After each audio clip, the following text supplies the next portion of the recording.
All right, all right, all right.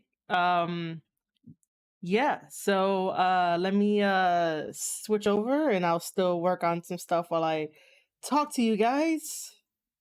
What up, ladies and gentlemen? It's Marie Shadows of the Square Circle Podcast.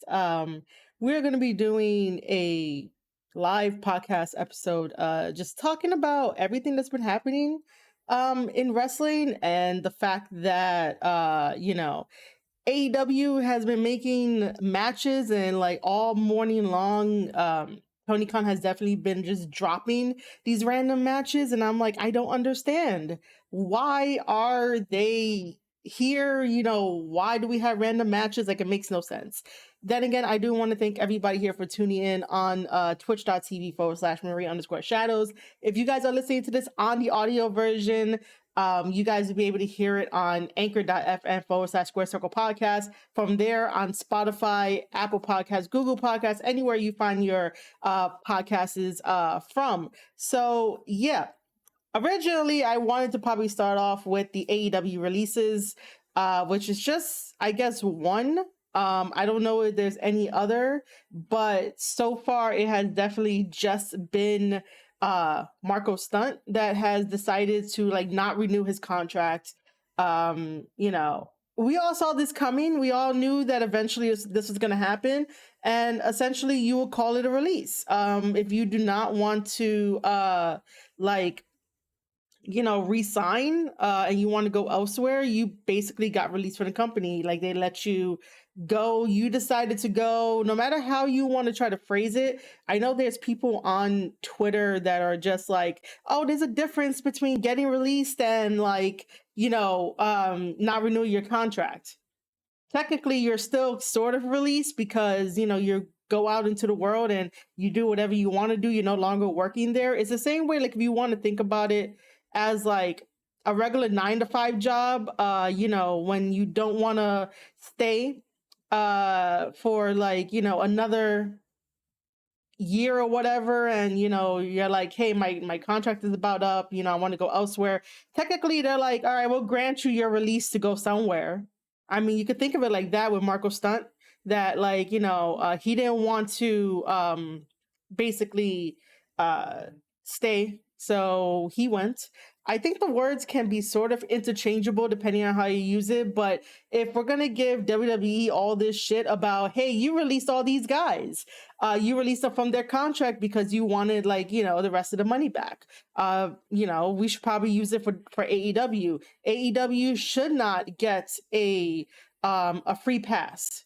There's a lot of things that AEW gets as a free pass, and I'm like, it's not right to have AEW get a free pass and WWE basically doesn't get a free pass, and AEW is like the devil amongst devils in professional wrestling, and that's wrong. Yes, WWE does have its flaws, but that doesn't mean that another company can just get a free pass for certain things. So yeah, I mean, I don't have Marco Stunt up on the you know, uh, I guess the picture area, because I was gonna go get it. But as far as I know, to my knowledge, that's like the only one that decided to like not re-sign with the company, to not go. But apparently, like, AEW Talent Relations, which I found out is basically Christopher Daniels. And I remember when AEW started, basically like, I remember there was like talk about him being talent relations anyway, but then again, to like really hear it again and like, yeah, he is talent relations. Tony Khan just needs a team. I don't know how many times I could come on, live stream and definitely be like, hey, you need a team, you need a team, you need a team. If you were willing to get a team for the Jaguars, so that way you could spend less time analyzing numbers for a football team to focus on AEW, why can't you do the same thing in AEW? You'll be giving a lot more ordinary people like myself and others who don't want like a 9 to 5 job and would love to work in professional wrestling. You will give them jobs. The same way that he hands out contracts like water is the same way that he could do so with ordinary people who aren't wrestlers and don't want to take bumps. because I quite frankly don't want to take bumps. I tried taking bumps, they did not go so well. So yeah, we'll just leave it at that. We'll leave it at that I'm not very good at taking bumps. I can always try, I could always do it, but yeah, I'm not good at taking bumps. Uh Other than that, like, I have nothing else to really say on the whole thing of Marco Stunt not re-signing or anything like that. But what I would like to say is that AEW fans do need to stop, and I've seen it slow down a lot, where basically uh people would be like, oh my God, this person is a game changer, that person is a game changer, and all this kind of stuff. And I'm here like, what makes this person a game changer? The only way that it makes them a game changer is if, like, they're really going to be put towards the forefront and really push stories, really push tickets, really push merchandise sales, and be at the forefront.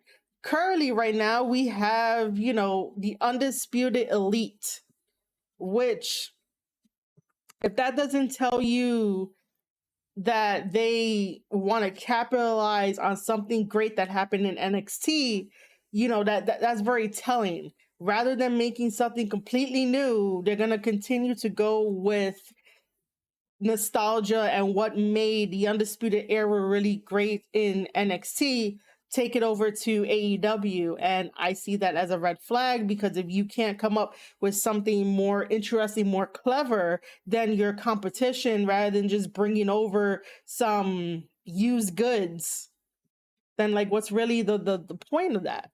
I don't have the picture for that. I could get the picture for that. I was going to jump into Dynamite, but we will be having a Undisputed Elite celebration.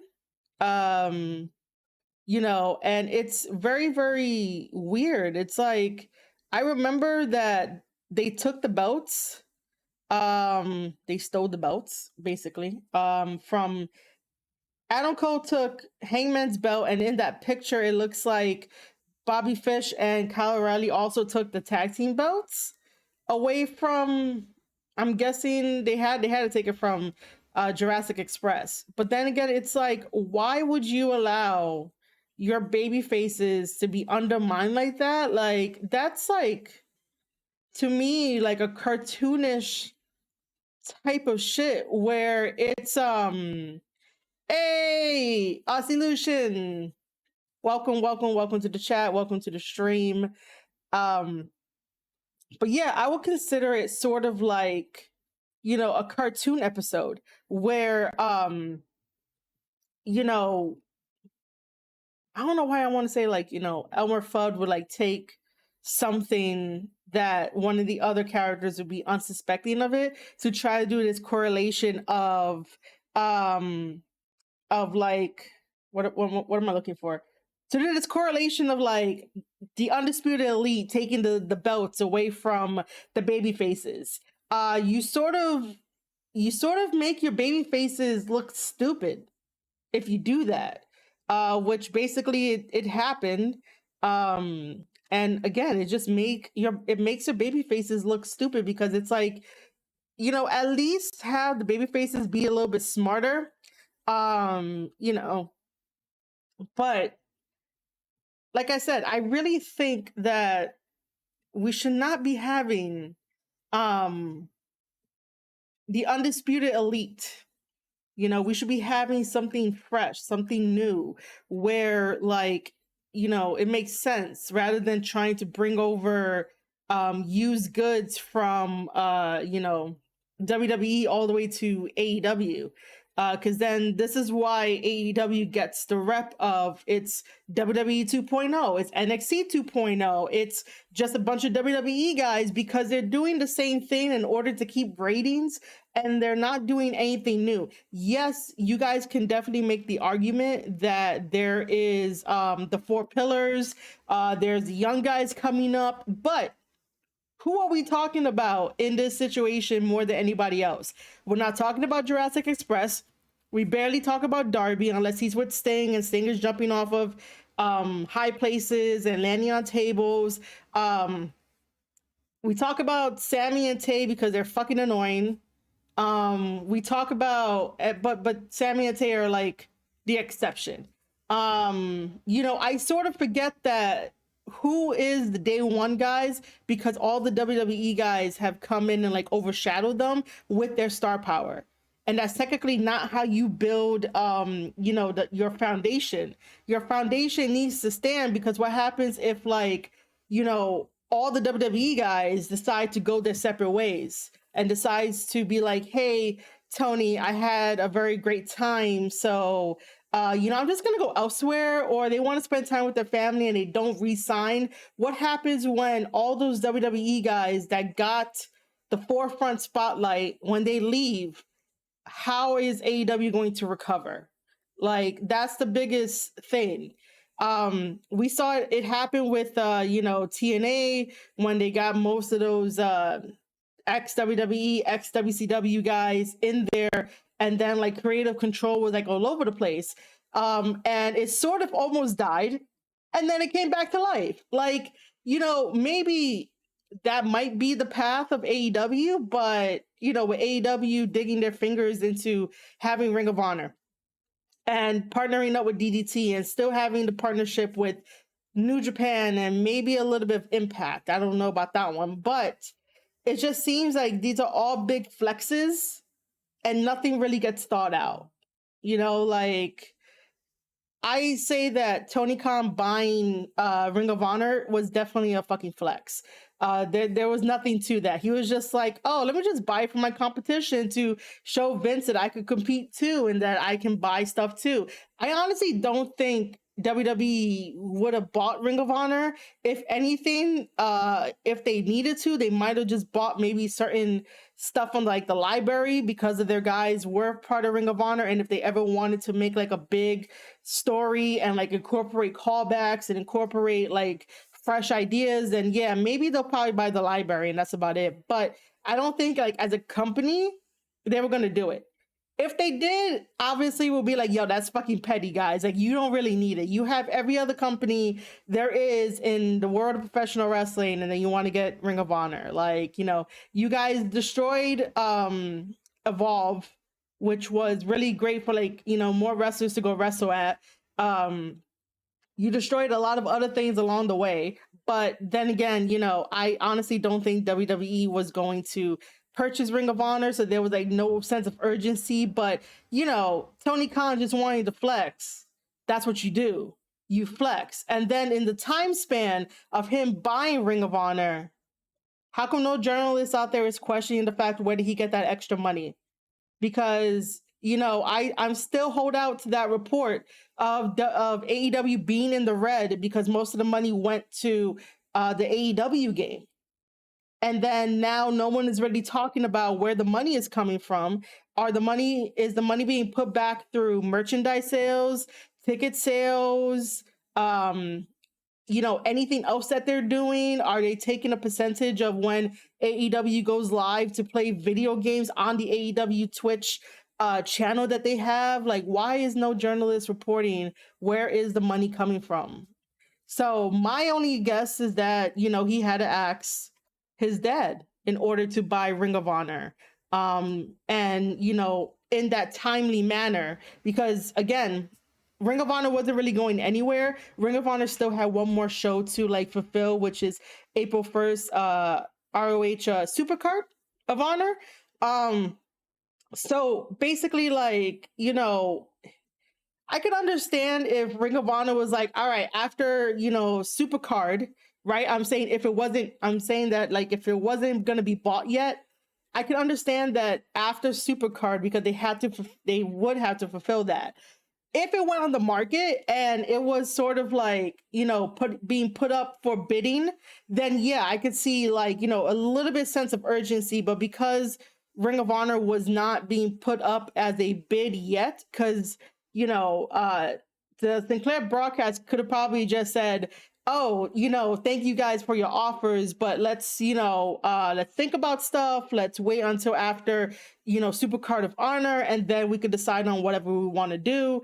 But because there was no urgency, like I just question these things of like, why did he need to purchase it? Why? If he has AEW to worry about, why is he purchasing something else that's going to sort of hinder his ability to try and get like really good ratings for like both of them, or whatever the case may be? Like I just have a lot of red flags, a lot of questions.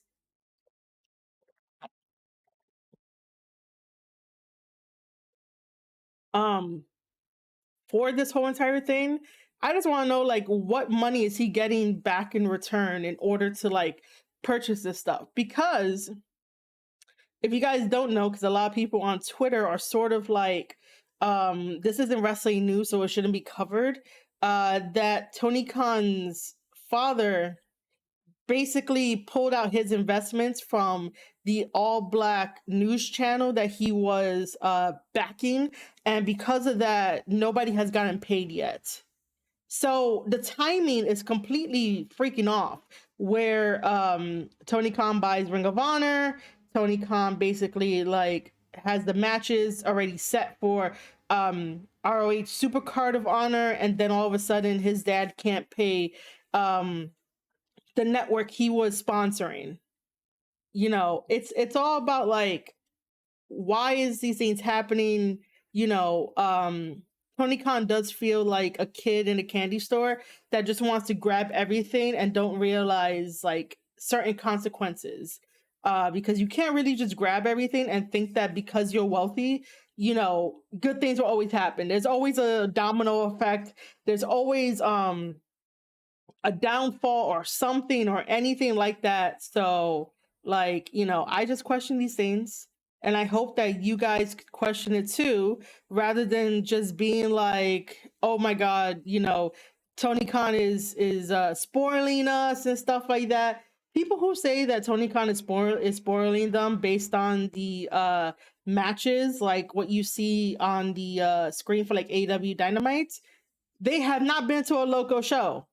So they don't understand that this doesn't work. This works for indie level wrestling shows where not many matches are going to lead to a story. If you are on national television and you basically are putting together indie matches like this and passing it off as like, oh, we're just going to do wrestling because that's what we do. Well, how is that going to keep your ratings? No matter what WWE does, they still maintain 1 million views. Whenever AEW does something, it fluctuates because he either overpromises and then sometimes it gets a good result, or under promises and doesn't get a good result, or like it overpromises and like doesn't get a good result. So yeah, it's just a matter of like um priorities and what you really want to do. But fans are always like, oh my god, this is such a great Dynamite episode, hyping up Dynamite, hyping up AEW more than it needs to be. And, it's not for me to burst your bubble of fun. You could definitely have fun. We're not saying not to have fun, but we're saying to have some fucking common sense. We're saying to have your eyes open, your ears open to basically, look at how everything is being presented, rather than like, just falling for everything and be like, oh my god, this is so great, this is so awesome. And it might just be because like I do this as something that I love and something that I want to turn into a full-time job, so it might be a little bit different. But like between me and you, but then again, you can still enjoy the product if it's done, right. Everyone is going to have an opinion. Everyone is going to have thoughts or whatever, and that's totally cool. And again, if you guys don't agree with me, that's fine too. You're not, supposed to agree with me 100%. you're supposed to also have your way of thinking by research and learning and understanding different aspects. But again, you're not obligated to like fully be like, you back me because you follow me or whatever. Like, you can always disagree with me. It's totally okay. I'm not telling you not to disagree with me, but at the same time, make sure that AEW can improve rather than just being complacent about things and think that you're getting spoiled by having wrestling matches that don't make sense.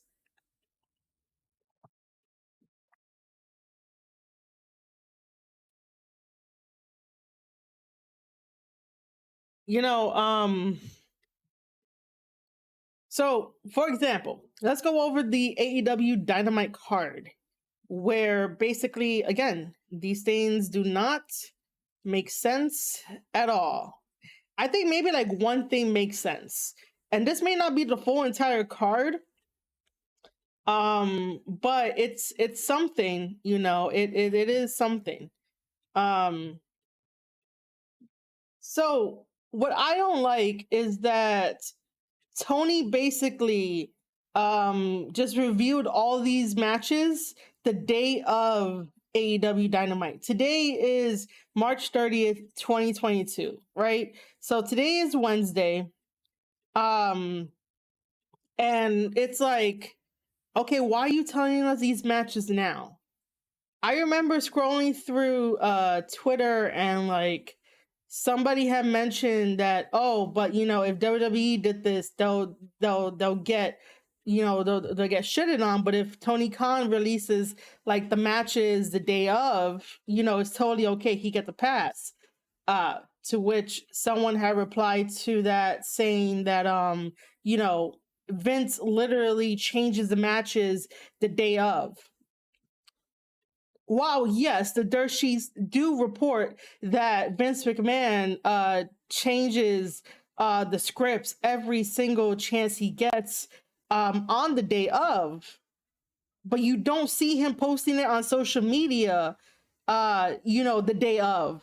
And then if he has to scramble to be like, hey, I gotta change a match or I gotta add a match, like there's a difference.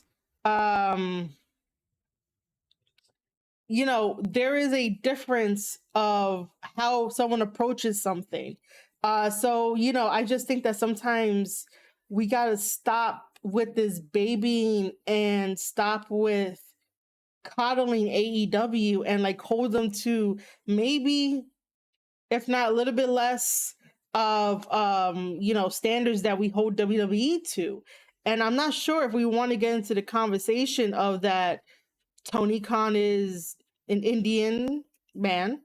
Um, he's a brown man because he said it before, and then Vince is a white guy. I don't know if that has anything to do with it, um,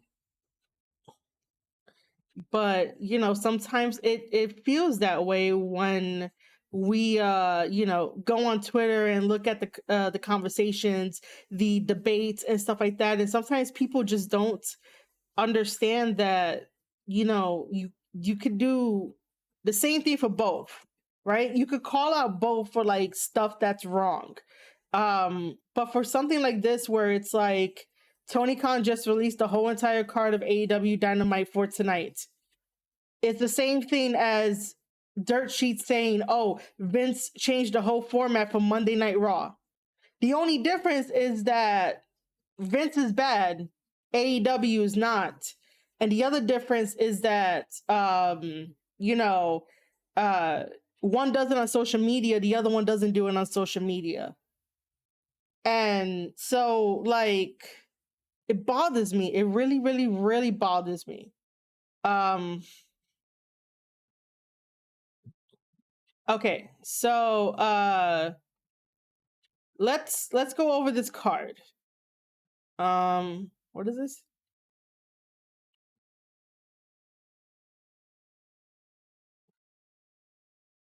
Let's go over this card. I need to see the card a little bit better. So give me a second here. Um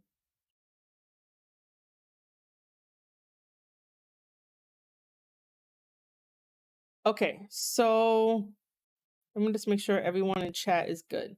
Cool. Everyone in chat is awesome. Again, ladies and gentlemen, if you're watching this and this is your first time watching it or first time hearing it, welcome to the Square Circle Podcast. I am Marie Shadows. For anyone that's watching this live, if you want to drop your thoughts in the chat, go ahead and do so. Totally fine. I have no problem with that. Just drop your thoughts if you ever want to. I'll read them out loud. I'll give you my opinion on them.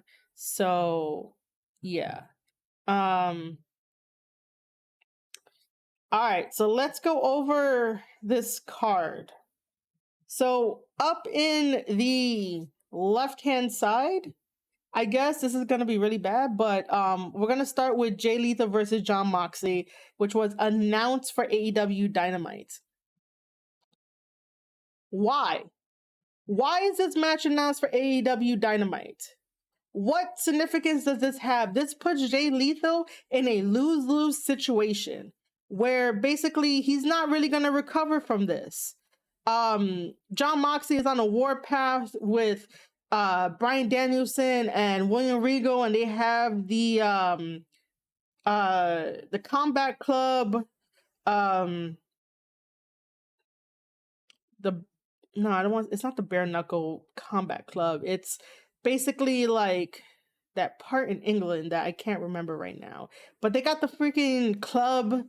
And all Jay Lethal has been doing is fighting on Dark and Dark Elevation right after losing to Sammy Guevara when he first came in, when he challenged him for the TNT Championship title. And it's like, he came in hot. People loved him. He lost to Sammy Guevara, and then all of a sudden he's on Dark Evolution, maybe on Rampage, maybe not on Rampage, and it makes no sense. Why does Jay Lethal have to be the guy that has to jog to Jon Moxley when in Tony Khan's post, he mentioned that Jay Lethal is a former Ring of Honor champion, and, if apparently Tony Khan has all this respect for like Ring of Honor guys and like former champions, why are you putting him in there that just sets him up for freaking defeat? That sets him up for these losses. It makes no fucking sense. We all know that Jon Moxley is going to win in this match. There is no ifs, ands, or buts unless like Jay Lethal could do like a roll up or a schoolboy and use Jon Moxley's momentum and weight against him in order to win. But that's not going to happen. You guys know it's not going to happen. So Twitter, stop hyping it up. It's a very bad matchup and no one really wins. Jon Moxley's gonna have that as like a notch on his record.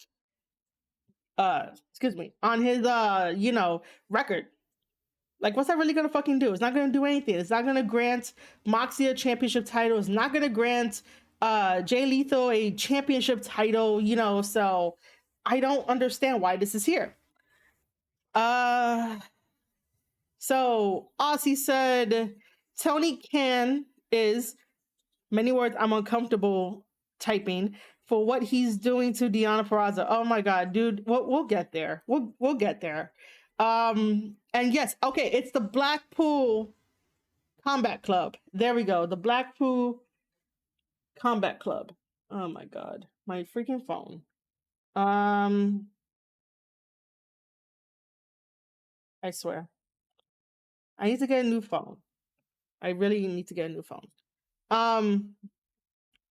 But yeah, like, I just don't understand. Like, I don't even know if like there was a setup before this. I don't really think it was a setup.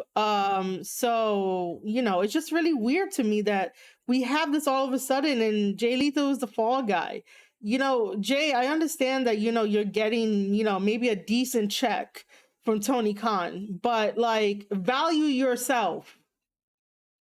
This isn't valuing yourself if you want to face Jon Moxley. Sure, on paper, it looks like a dream match, and that's great. But why should I care about this match? What in this match should I care about in order to be like, oh my god, I want to see it? I don't want to see it because I know Jay Lethal is going to lose. I don't want to see it because Jay Lethal was put in a really bad position, and we've been really, when I say we, myself and like, the black creators on Twitter who have their own wrestling podcasts and like scream from the top of their lungs to have like equity in this business and have like equal opportunities. And we know for a fact that Jay Lethal is gonna freaking lose. Um, which, by the way, I'm not saying that they should automatically put the belt on Jay Lethal. I'm just saying that you build Jay Lethal up to where like it makes sense for him to eventually fight Moxley. Moxley is a really huge superstar. Because he has that credibility behind him. You don't just throw Jay Lethal that has to get his bearing and footing in AEW, and AEW Dark and Evolution are not beneficial for that, in my opinion. But you know, if Jay Lethal had this really nice, um, uh, steady line of like doing feuds here and there, even if like there's short-term feuds with other people, that eventually led up to John Moxley, because he knew that like John Moxley is the top dog in AEW and like the guy you have to beat to prove yourself of like why you're there. That makes more sense. He's having matches that build up to an eventual John Moxley versus Jay Lethal that will make sense, rather than like just throwing it together. Like, why again? Why does it need to be thrown together? um Sometimes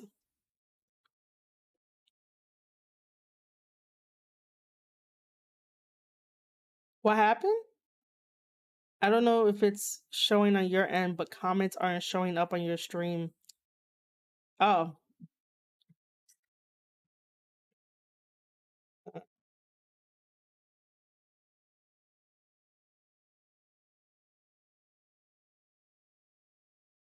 um but yeah, thanks for that, all solution. I will fix that while I talk to you guys, because I can multitask.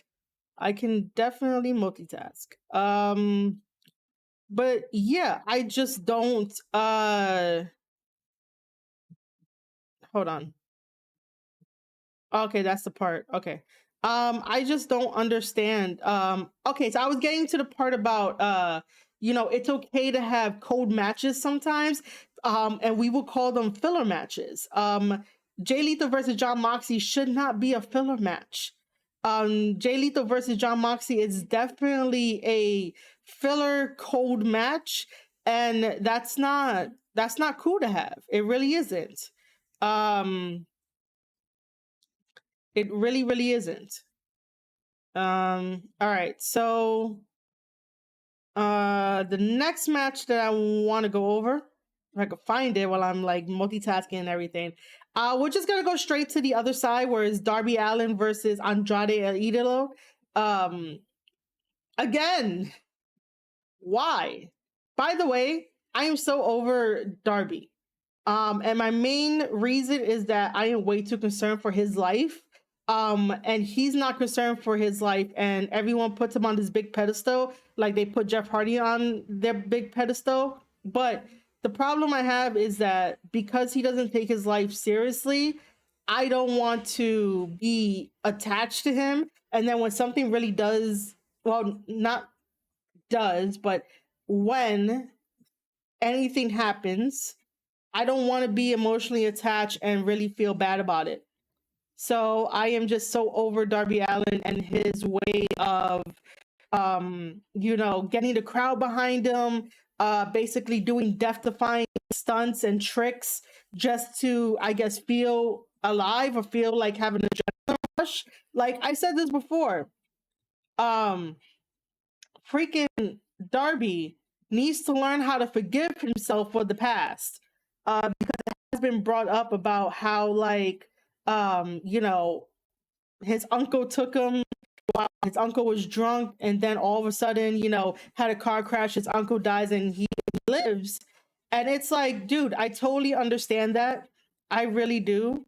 And you thought that maybe it could have been you, but like forgive yourself and start living the life that you want, and start um basically like enjoying what I try to give you, rather than like moping around and shit and like doing death-defying things and doing these very risky suicide dives where like you could get a concussion, you could get brain hemorrhage, and like when you're hitting the barricade and shit. Like I am just so done with with like Darby. I don't really care what he does. I don't care if it's in a feud or whatever. It's one thing back in the day for Cody Rhodes to freaking expose his finisher, which I hated. And you guys can go back in the archives, anchor.fm /square circle podcast, and just hear me rant about it. Like, you know, how dare Cody fucking destroy his finisher? You know, so I don't really care about Darby like that. And while I'm trying to talk to you guys, I'm trying to see if I can fix. There we go. Fix something here.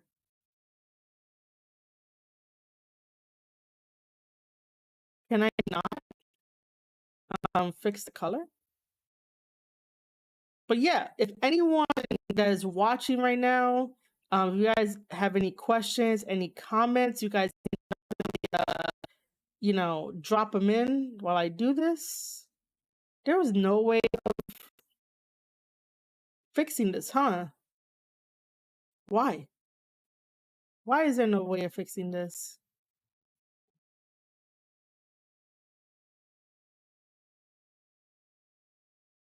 All right, so I guess I'm gonna have to redo this and do it on my own, but I'm not gonna do it right now. That is so interesting.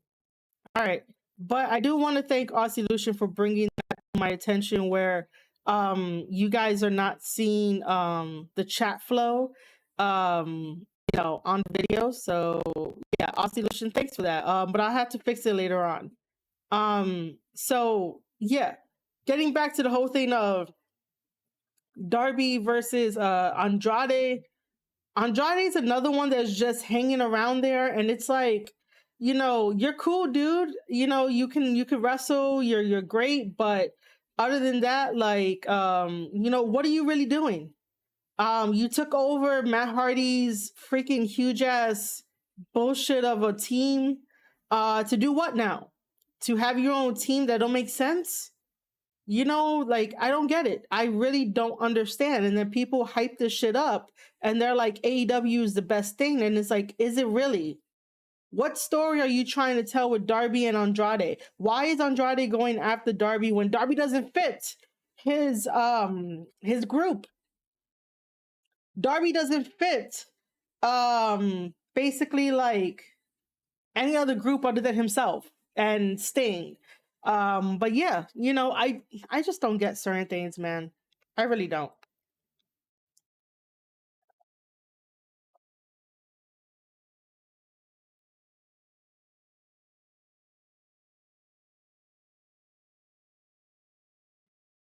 Yeah, Aussie Lucian.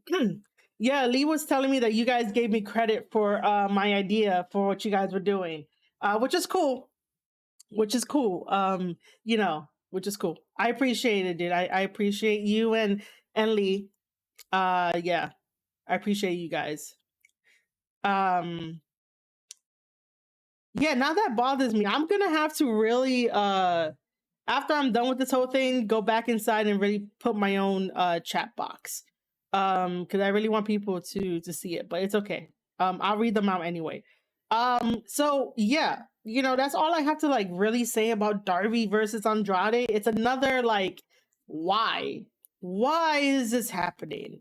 You know, and then sometimes when I tweet out stuff on Twitter and include the AEW faithful, nobody wants to fucking give me an answer. They want to stay in their bubble rather than realizing reality of this, and they want to stay in their bubble. And it's like I said earlier, you guys can have all the fun you want, but make it make sense, please. Make it make sense. All right, so we're going right down from the one on the top to talk about Wheeler Yuta versus Bryan Danielson. This one, I understand why we're getting it. That's because of should have been last week where you know, Wheeler Yuta, no, I'm sorry, where Papa Regal, William Regal, slapped Wheeler Yuta. So this makes sense. And Wheeler is getting his reps in, and he's being a very good trainee. That might not be the word I'm looking for. It might be, but he's being a very good, trainee to get to the next level and get to the next spot. I honestly don't have anything bad to say about this.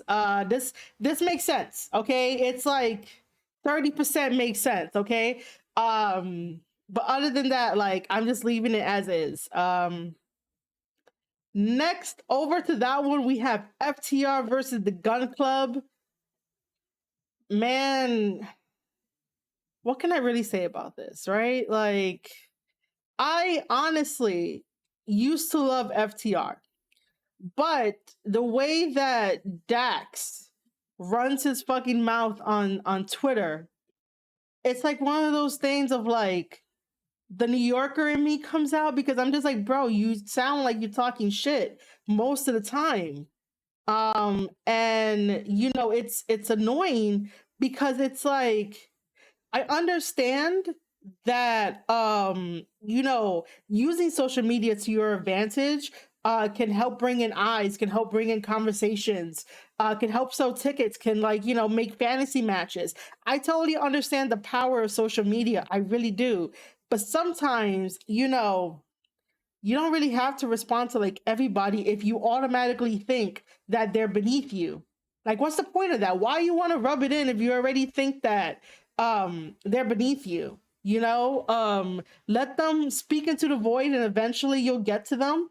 But some of the shit that like Dax would be saying, I'm just like, I just can't anymore. I just really can't. I enjoyed them when they came in.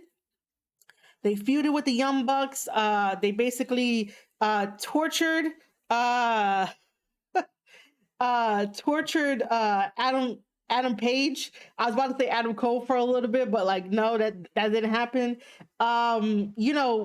They tortured Hangman for a little bit, but other than that, like ever since Cash got injured, and yet again, AEW didn't put any safety measures, more safety measures after that. I don't think so. If they did, please correct me. After that, it just went downhill. I just lost interest. FTR joined the Pinnacle. Like, why the fuck did that happen? Why the fuck did we get the Pinnacle in the first place? All right, so I'm probably gonna get heat for this or whatever, but Aussie, we don't talk about SRS on my show at all. I have him blocked. We had a little thing. We had a disagreement going on, and he is banned from me talking about him or even mentioning him or giving him any type of credit or whatever, and that goes for Fightful too. So yeah, I do not talk about SRS, and I don't talk about GCW unless like I want to point something out. So I'm just letting you know about that. Um, yeah. So I just wanted to say that's the New Yorker that comes out of me. Like we don't talk about him here. Um, so I would never give you my thoughts on that. Um, but yeah, back to the whole thing of FTR. Yeah, man, like I used to love them. But now I'm just like, you guys are just, yeah, and Aussie, don't feel bad. Cause I know you don't know, but I keep the situation of what happened between me and him sort of to myself. Only like a certain amount of people know about it, and that's about it. So I keep it to myself, just because I have better things to do, and my goal is obviously, I mean, you know this. My goal is to get signed by a wrestling company, and I have no time for high school drama.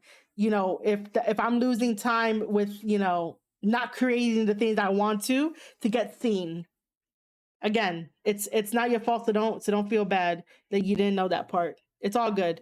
Um, I just have time for me and time to make my dreams come true.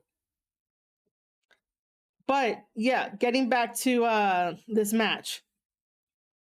Like I said, I used to like FTR. FTR was good. FTR was awesome. But then all of a sudden,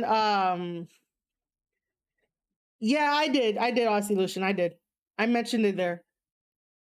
Um, so yeah. Now talking about the Gun Club.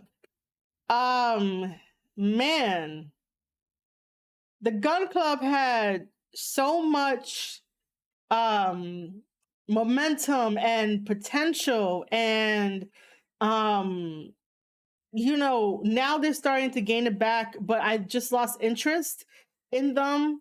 I still enjoy um the album that uh oh my god. Why am I drawing a blank now? Um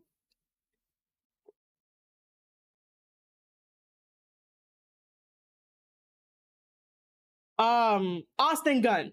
I still enjoy Austin's Gunn his CD album, his album. I enjoy it. I definitely enjoy it still, but like, I don't know, man. I want to get back into cheering for the Gun Club and basically like being a fan again, but like I don't know, man. There's something missing. There's just something missing for me, like a connection.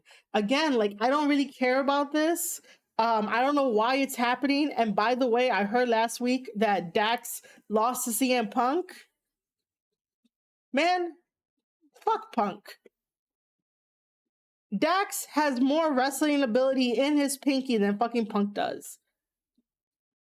To the point where Dax is actually innovative in his fucking wrestling skill and wrestling style other than CM Punk. What did CM Punk do? Steal all his moves from Kenta. Even stole, the Anaconda Vice. He stole that from Tenzan in New Japan Pro Wrestling. So again, guys, it's really upsetting that Dax had to lose to CM Punk. Why? Why did he have to lose to CM Punk? But yeah, FTR versus Gun Club. I don't understand why it's happening. I don't know why. I wish Gun Club all the best. Wrestling wise and stuff like that. Also with FTR. I don't know if I'm excited for FTR versus the Briscoes. Like, I love the Briscoes. The Briscoes are cool. But I don't know if I'm excited for it. I do know that the Briscoes are going to be the Briscoes. That's going to be that. It's the same way when I said earlier that the New Yorker is going to come out of me, like, I guess the Delaware boy, like the Delaware side of the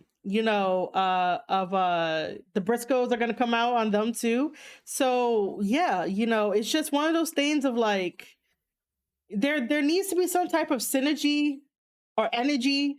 I don't really use synergy a lot, so hopefully I used it correctly. Um, there just needs to be some type of balance with all this. And speaking of CM Punk, again, fuck Punk.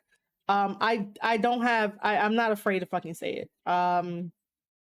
Just like yesterday, if you guys are watching, if you're not already following Smackdown Pod, which is on here on Twitch, then you guys are definitely missing out on some really good content. So yesterday, Smackdown Pod had their famous UWO, which is unpopular wrestling opinions, and that was a blast from start to finish.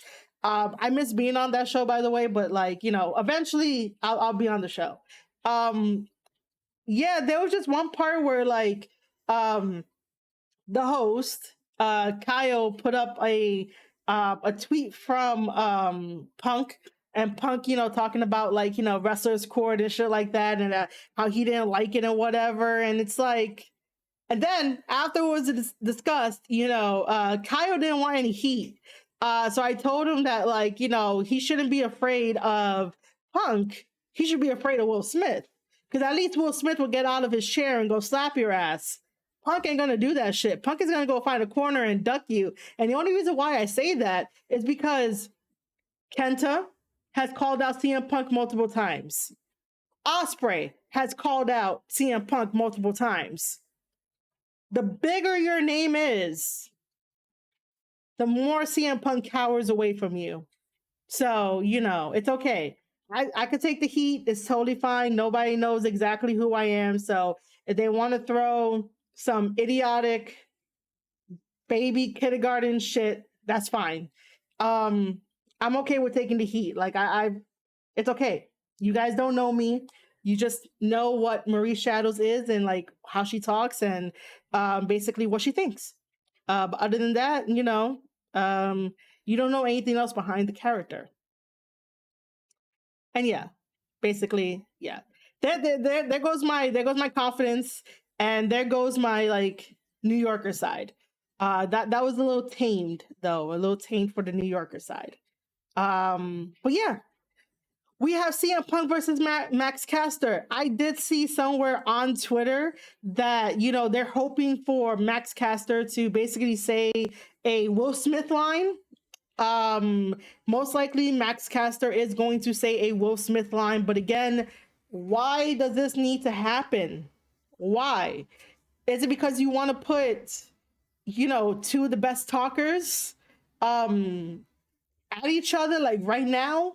And then again, who are you going to pick? Obviously, CM Punk is going to go over. And again, we have that same booking style of if you're damned if you do, you're damned if you don't. Like, Max Caster is obviously going to lose. If he gets a win over Punk, we're celebrating, right? Like, I would not think that Max is going to get a win over Punk unless, again, he does a roll-up or a schoolboy and basically use Punk's body weight, which is like a twig, against him,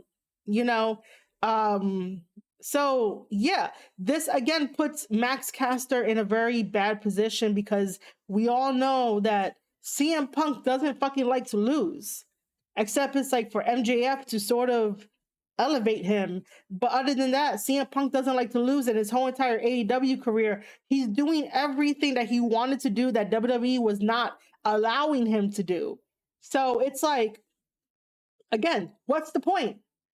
If CM Punk, apparently according to Twitter, wants to tell this story of he's been out of the game for 7 years. So that means he's completely rusty, he's completely old, and obviously he's getting up there in age.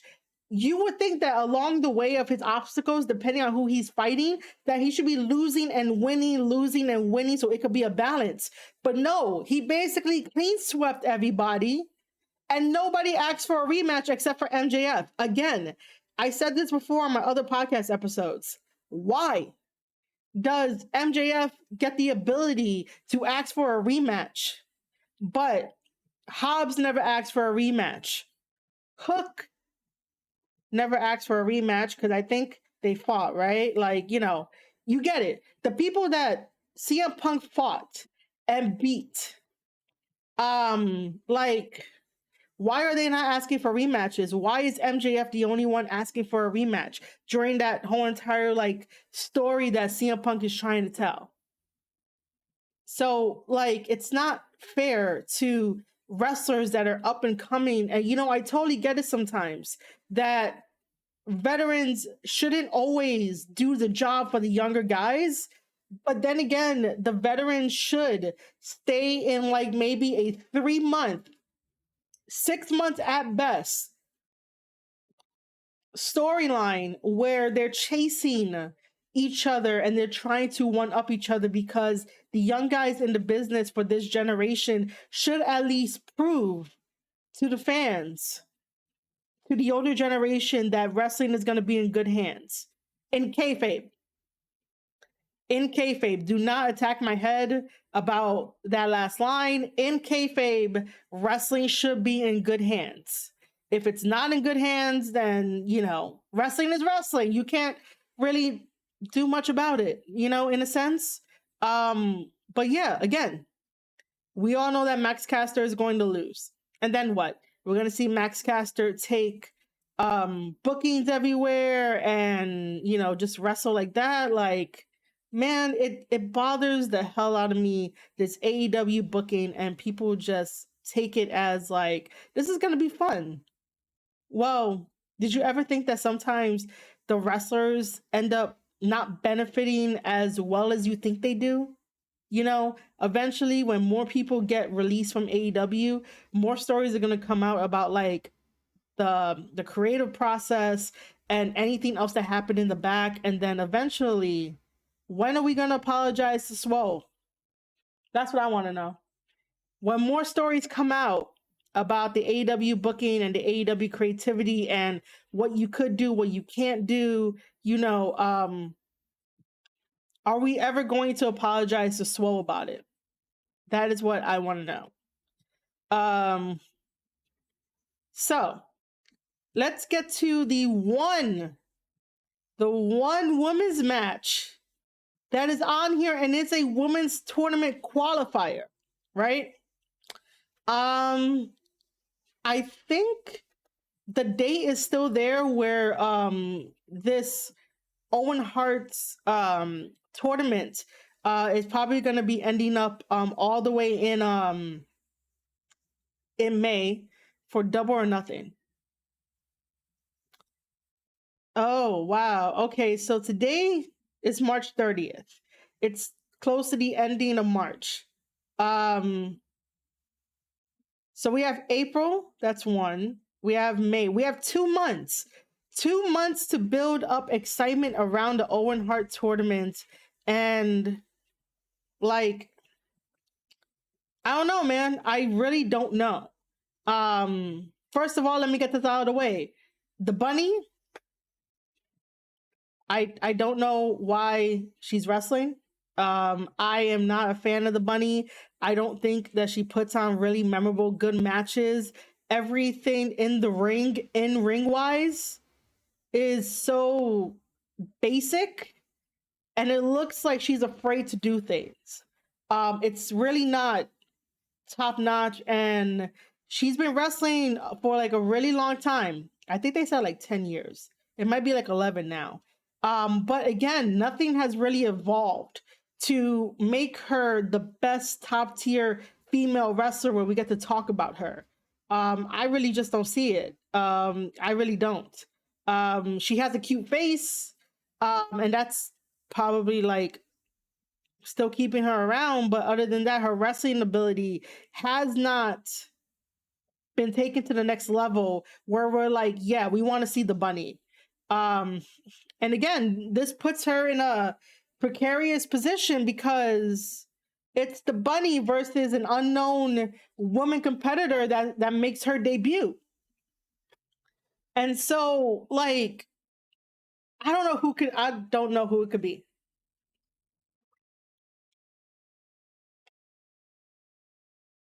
Everyone wants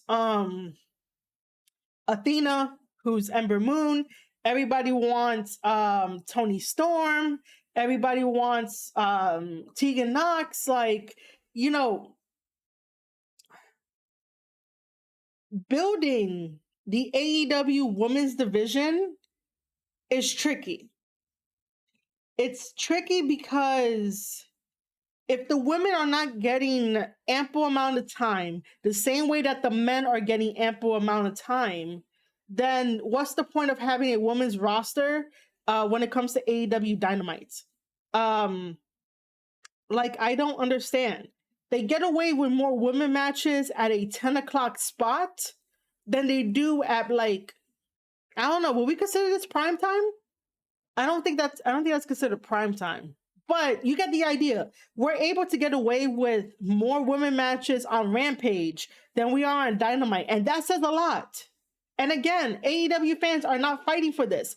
In the beginning, we fought for this. We fought for having more women on TV, having more than one women's match. And then all of a sudden now it's like, oh, we're going back to a one woman formula for a qualifier match when we could be taking out Jay Lethal versus John Moxley. We don't fucking need that match. CM Punk versus Max Caster. We don't need that match. So you have two open spaces, along with the stupid celebration of the Undisputed Era. We're gonna call them Undisputed Era. We're not gonna call them Undisputed Elite. That's fucking stupid. So you could take out John Moxley versus Jay Lethal and CM Punk versus Max Caster and put in like two more women's matches, because the women need more time to develop their stories other than saying the word bitch to each other. Like, saying the word bitch to each other is not how you make a story. So, it's so fucking ridiculous that women who want to tell their story can't tell their story in AEW. I think the only safe bet is like Britt could be able to tell her story. Swole was able to tell her story. Hikaru Shida was able to tell her story. Riho, to an extent, I could say could tell her story. But again, because Riho is so tiny and so light, I just can't take her seriously sometimes. Chris Statlander can definitely tell her story. And everyone else too, but if they're not getting ample amount of time on television where it matters, YouTube don't matter. You want to know why YouTube don't matter? Because that's video on demand, and people are not going to be watching wrestling 24/7 like you think they are. That's what I really hate, that wrestling Twitter is such a bubble that everyone thinks that everyone watches the same thing that they watch. And no, that's not true.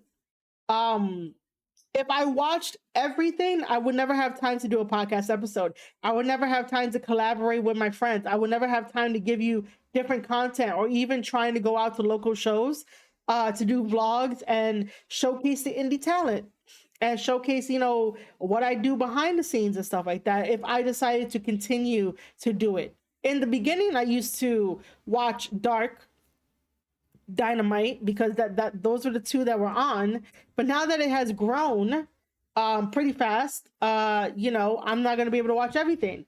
But getting back to the women's thing of that, why do we only have one qualifier match? Why can't we do two qualifier matches? Why can't we do other random women matches to start telling stories?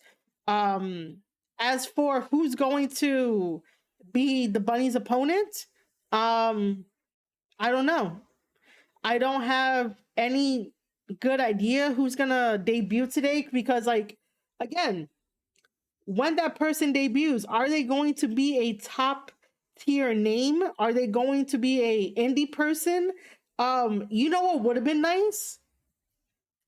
Have the Bunny face somebody that's already on the roster.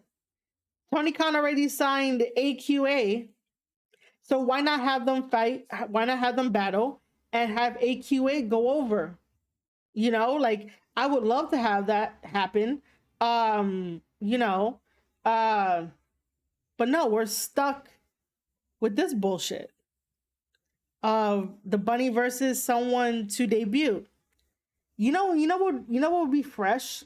If we had two women who signed and two women who are debuting at this tournament, and let's say that maybe they're like handpicked by Martha Hart.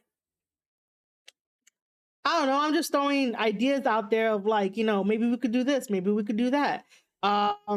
It's just one of those things of, like, AEW needs to stop putting their wrestlers in compromising positions. At least with, like, WWE, yeah, wrestlers get to be in compromising positions, but that's why they utilize the freaking rematch on the next night, because WWE needs to think outside the box when they do these compromising positions, because even though it's going to get old and shit, the rematch, the guy could be like, oh, I wasn't ready that night, or you got the one up on me, or you cheated somehow, and the referee never saw it, and blah, blah, blah, all that kind of stuff. They can utilize that. But again, I don't know, AEW, because it is young, I don't think it should have been been putting their wrestlers in compromising positions like this, where you know the predictable route of where these matches are gonna go, and you know there's no fucking payoff.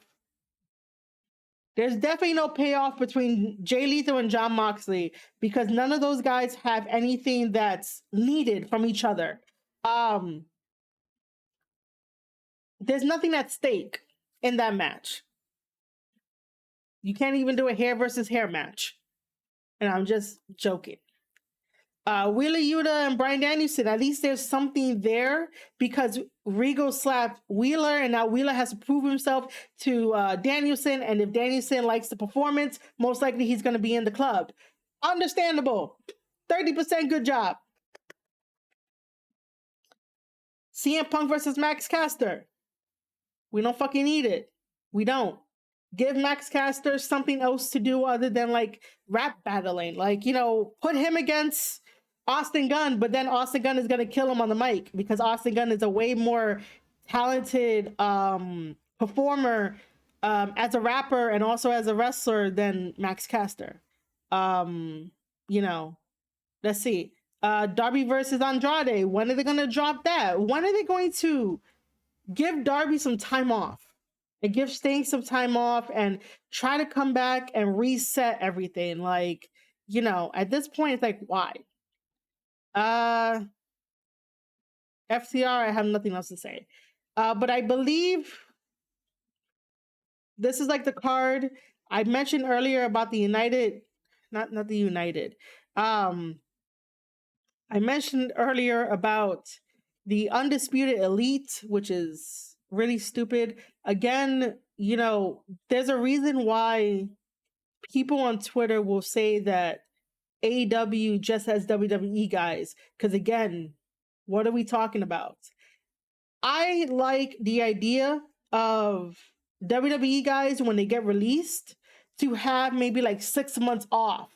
Take a fucking vacation where you don't have to like book yourself in independent matches or sign with a company right away.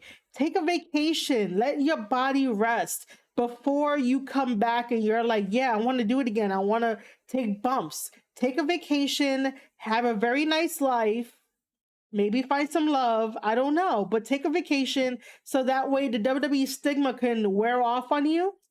And then when you come back, you can definitely like be completely recharged, re-energized, and that's what you want, right? You don't want somebody to just leave one company, jump to the next, and continue on the same journey, and then eventually get hurt, and then you're out. Like, what? That doesn't make any sense.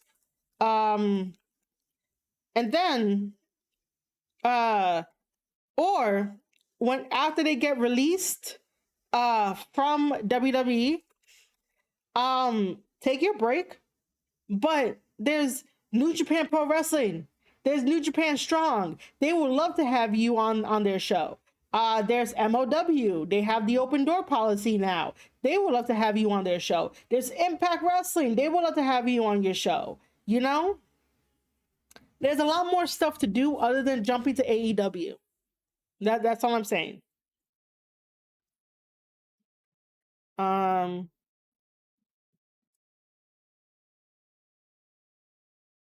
So yeah, that's what I would like, because when wrestlers jump from one place to another, it's just not going to end well, and it's going to definitely feel like they're doing the same things over and over, and they're not doing anything new at all. So like, I would have liked it if like Adam Cole would have like stayed a little bit, or like, when I say stay a little bit at home, because he's making pretty good money on Twitch. So like, I just don't really get it. The other thing too is that you know, he could have tried New Japan Pro Wrestling, but I know that's not like one of his strong suits. He could have at least you know, maybe threw his name in for like this year's G1. I don't know if he could join the Best of the Super Juniors, but imagine if Adam Cole was in Best of the Super Juniors, man. Like, that'd be cool. We could probably get Kyle O'Reilly in Best of the Super Juniors. We can.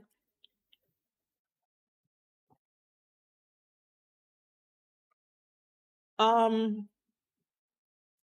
but yeah, sometimes I just want these guys to like get rid of the the stigma of WWE before they come over to another company, because why are you doing almost the same thing that you did in NXT and AEW when AEW is supposed to be something new and fresh for the audience?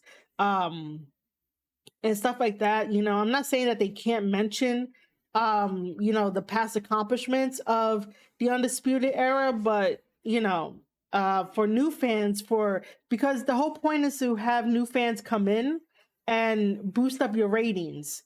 Um by doing the same thing that they saw in WWE, what's the point? You're not really making new fans. You're not.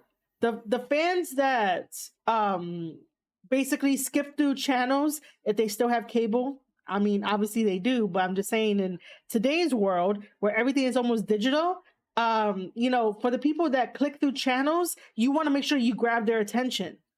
But if they just see that Adam Cole is in AEW, they might think that it's WWE. You never know. You never know who's flipping the channels and how much wrestling they know. So, it's like you want to be able to catch that viewer's attention, the one that's flipping through the channels. And AEW is not really doing that.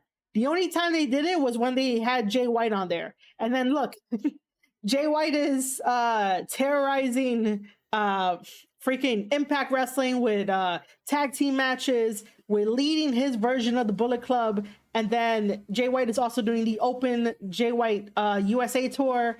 And then him fighting Speedball Mike Bailey, which is coming up during Dallas, during WrestleCon, basically, and then fighting Hikuleo at Mutiny, and then continuing on. He has yet to show up in AEW because AEW doesn't know how to create stories that stick. And this is why we have this Dynamite card, because again, this Dynamite card was made today, was posted today. The same thing that WWE does. Again, do not give AEW a pass. Really, don't do it. You don't need to do it. If you're gonna call out one company for something, call out the other company for the same thing. So yeah. All right. What else do I have?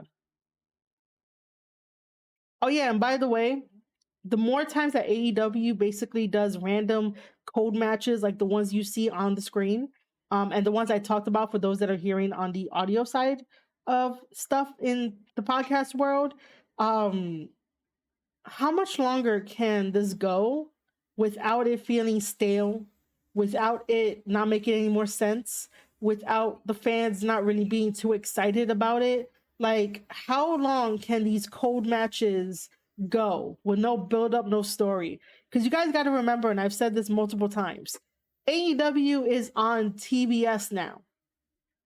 AEW is on cable.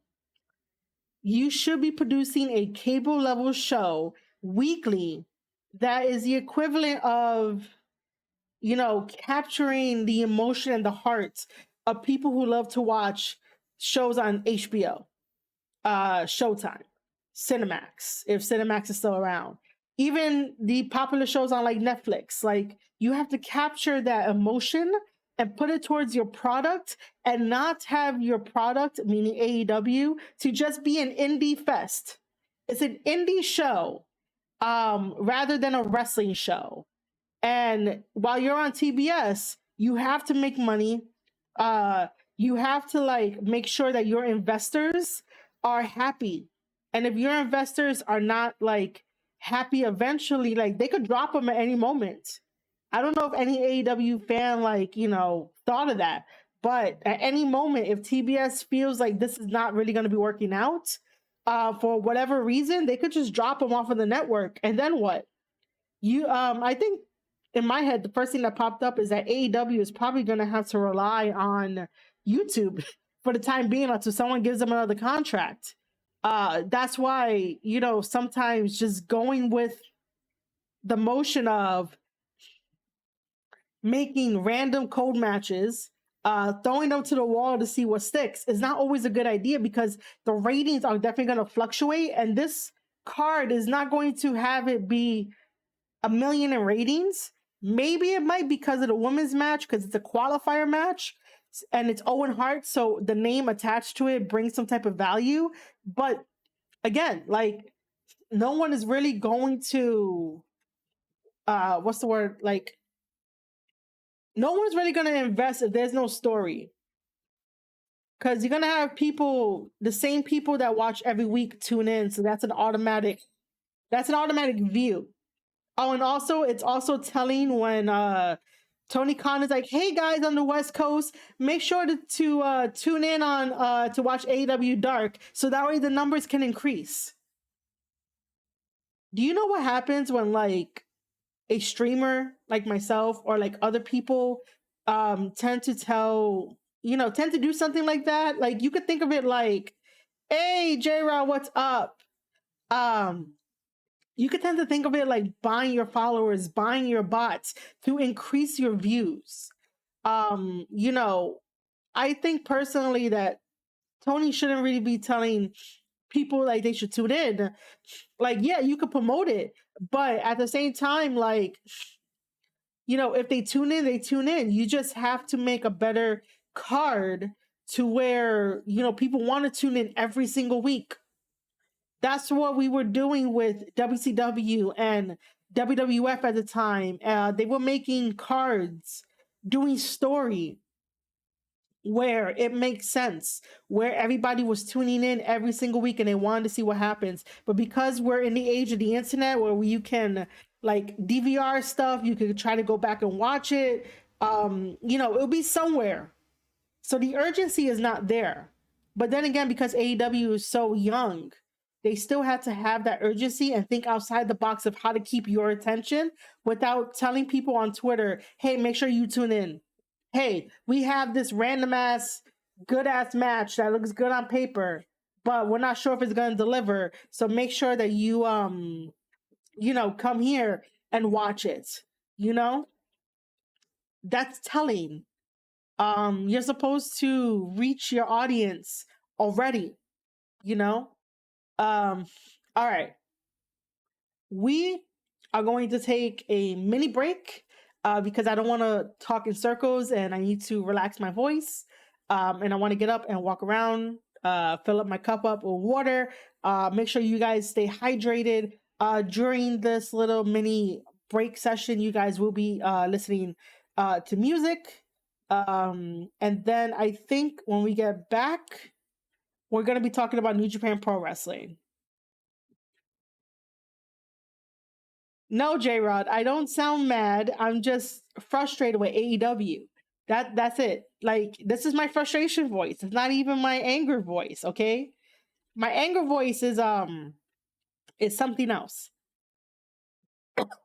Excuse me. My anger voice is something else. Yes, hashtag blame J Rod. That is what I'm gonna do. Ladies and gentlemen, if you guys have Twitter, make sure to start the hashtag of blame J Rod. I love J Rod though, but yeah, that is what is going to happen. Um, Let me see if an ad pops up or not. Oh,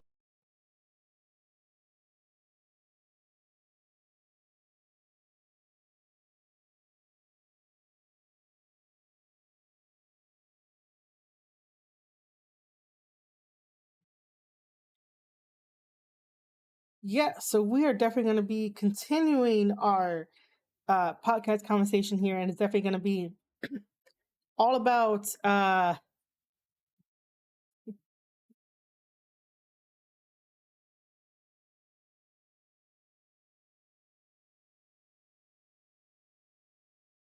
excuse me, give me a second. Yeah, and it's definitely going to be about New Japan Pro Wrestling. Uh, Basically, this matchup that you see here, um, like, man, there is such like a whirlwind of a whirlwind of emotions, a whirlwind of story. Like, I totally get why Hikuleo decided to stay as Bullet Club, but he doesn't want nothing to do with Jay White, which is totally understandable. Jay White called him out on the last New Japan Strong tapings, and basically was like, "Yeah, he's the future and everything," but he also has to make a choice. And Hikuleo was like, okay, cool. I'm the future of professional wrestling. I'm the future of New Japan Pro Wrestling. But what's stopping me from taking over now, taking over Jay White's position? And this is where Jay White was like, "Yo, it takes years to get to where he's at." And yeah, Jay is right. Jay is basically like, yeah, it's right that it takes years to get to where he's at. But now we have the open challenge where it was accepted that at Mutiny, April 10th, let me double check that because I want to say April.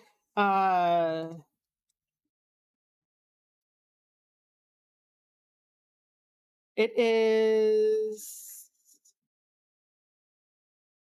April 10th. Yeah, I was right. For some reason, I wanted to say April 9th, but it really wasn't like April 9th. But anyway, I don't know why he's doing that. So New Japan Pro Wrestling Mutiny comes to um, Vermont Hollywood, and basically, uh, we're gonna have Jay White versus Hikuleo. I said this in my previous podcast episode, or even just a live stream episode, that that story can go either way, and I'm super excited about the way that it can go. Like, imagine if, oh no, I said it on Smack Through Our podcast. Imagine if Hikuleo wins against Jay White. Then what? What does Jay White do? Does Jay White have a backup plan? When they have their match, is Chris Bay gonna get involved? Because Chris Bay got involved of the backstabbing of God, and then that's about it. That's as far as it goes.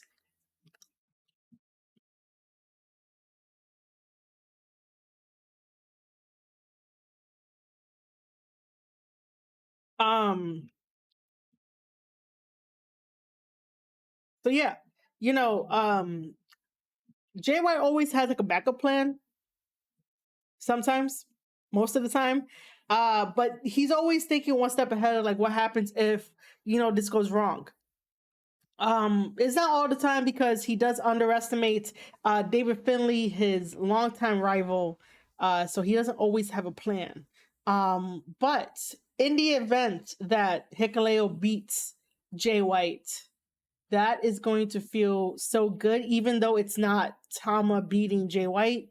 But because Hikuleo can, if he gets that victory, that's gonna definitely, put a lot more eyes on him. That's definitely gonna elevate him more. But we all know that the predictability will be that Jay White is gonna get the victory over Hikuleo, and then I think that's when Jay White is gonna kick him out, because even though the stipulation is not there, we know it's going to turn into that. It doesn't need to be said. It's one of those things where it's like, it's there without it being said. Um, I just think that that's going to have Hikuleo kicked out by Jay winning. And then, it would be nice if they send Hikuleo over to Japan. So that way, he could be with God and he could get those reps in, and, probably find some other things to do, go against the members of Bullet Club.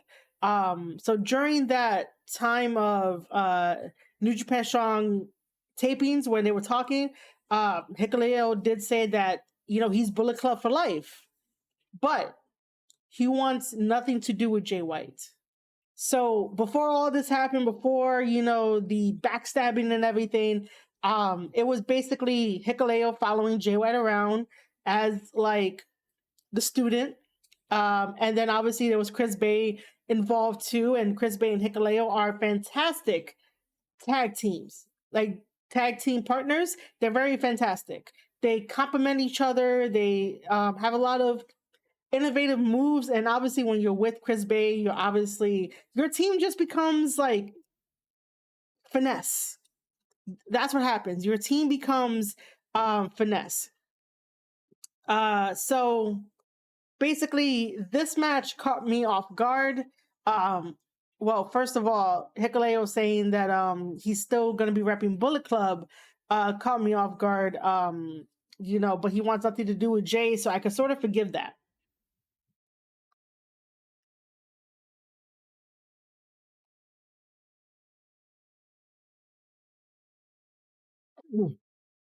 Excuse me. Um, but to have this tag team match, man, um, they haven't tagged since um the whole backstabbing went down. Um, I don't know if I have. I know I talked about it. I don't remember when I talked about it, but it feels like a couple months, probably more than a couple months. But yeah. So Chris Bay and Hikuleo haven't teamed since. And this is going to be kind of awkward because the Stray Dogs, they definitely have this energy and connection to get the job done because there's no backstabbing in their group. In Bullet Club, everything is sort of like, what the fuck is going on? What side are you on? And stuff like that. So, teaming with somebody that you had that energy with after everything is going to make this a little bit more complicated. Does Hikuleo, not really help Chris Bay? Does Hikuleo let Chris Bay take the reins and let him do most of the work, and then Hikuleo is just watching from afar? Because Hikuleo needs to have eyes in the back of his head.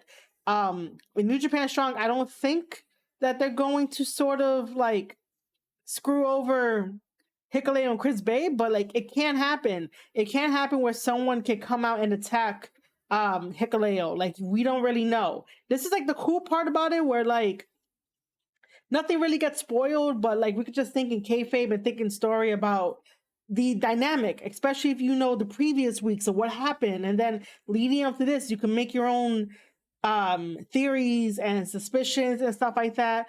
Or it could be that Chris Bay will have his chip on his shoulder because he is with Jay White, and Jay White is teaching him some stuff. And so he might tell Hikuleo to do most of the work. Imagine that. You're going to tell a 7-foot tall Tongan to do most of the work. Like, what? No. Whatever happens, I just think that this is the most interesting matchup that they can give us, because it's like, man, very, very interesting to see this come together. And you notice they put Bullet Club. They didn't even put Chris Bay and Hikuleo. In the previous New Japan Strong graphics, it would say Chris Bay and Hikuleo. It won't even say Bullet Club. Which now brings me to like my next thought is that the branding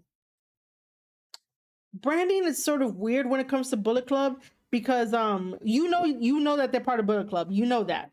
But like sometimes with like Jay coming out to like, he's Switchblade Jay White. He's King Switch Jay White. Sometimes they'll throw in that he's the leader of the Bullet Club, right? Just to have that like association with him. But then again, all we kept saying is it's Switchblade Jay White, rather than trying to do a combination of like, oh, here comes the leader of the Bullet Club, Switchblade Jay White. You see, by putting, the leader of the Bullet Club in front of everything that we call Jay, it makes more sense. It tells you that he is, he's like the leader, if that makes sense. If it doesn't make sense, let me know in the chat. But yeah, it makes sense to me that the branding for Bullet Club seems to be a little weird, a little off, depending on what they do. This one here, this graphic, you could clearly see that it says Bullet Club. And so, yeah, Um, this is going to be a very interesting match. This is happening sometime this week over in Dallas. I don't know what date this is probably going to be, but it's happening this week. I don't think it's happening today. And then we move on to April 10th, which is Mutiny. It's back here. Well, I can't say back here in the States because obviously Dallas is here too. So April 10th is Mutiny. That's going to be over in Vermont, Hollywood. Most likely that's California. And then from there, we're just going to sit and wait and see what else. I don't have any more like updates onto like why it's all of a sudden called Bullet Club. I I can't support Hikuleo's Patreon. If you guys didn't know, Hikuleo has a Patreon where he gives you behind the scenes access to a lot of things.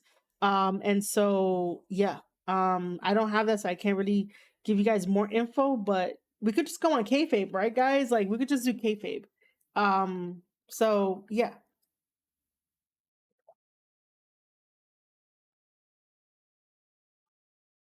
This is definitely going to be interesting. Now, I know that that segment was short because I don't really have much of anything to go by. Um, let me see something. We can definitely talk a little bit about Hyper Battle. So I should technically wrap up here New Japan Cup. We probably can, we probably should do that.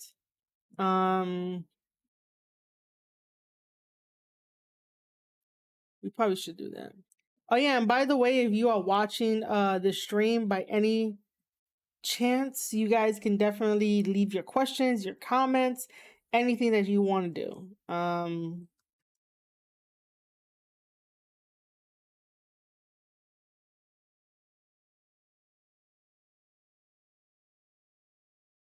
Okay.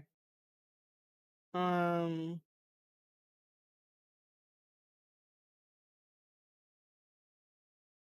let's switch pictures to this one.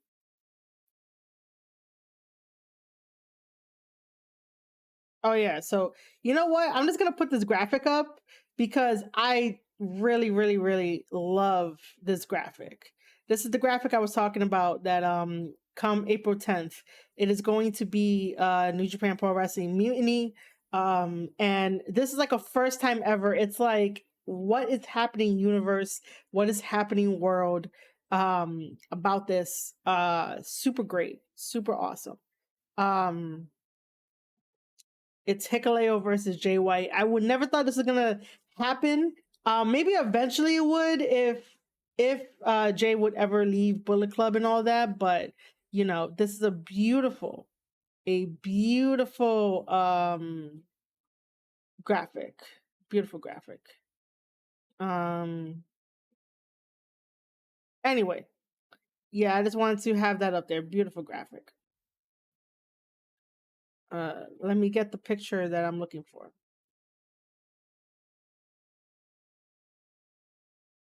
Oh, I have the Hyper Battle picture too. Okay. So I don't really need to like go very far. Let's talk about the New Japan Cup. Let me just wrap it up on my Twitch channel because I wrapped it up on Smack the Rock Pod's Twitch channel. So, you know, let me officially wrap it up here because then, you know, I would have to go back to it. Um but yeah, other than that, just give me a second here.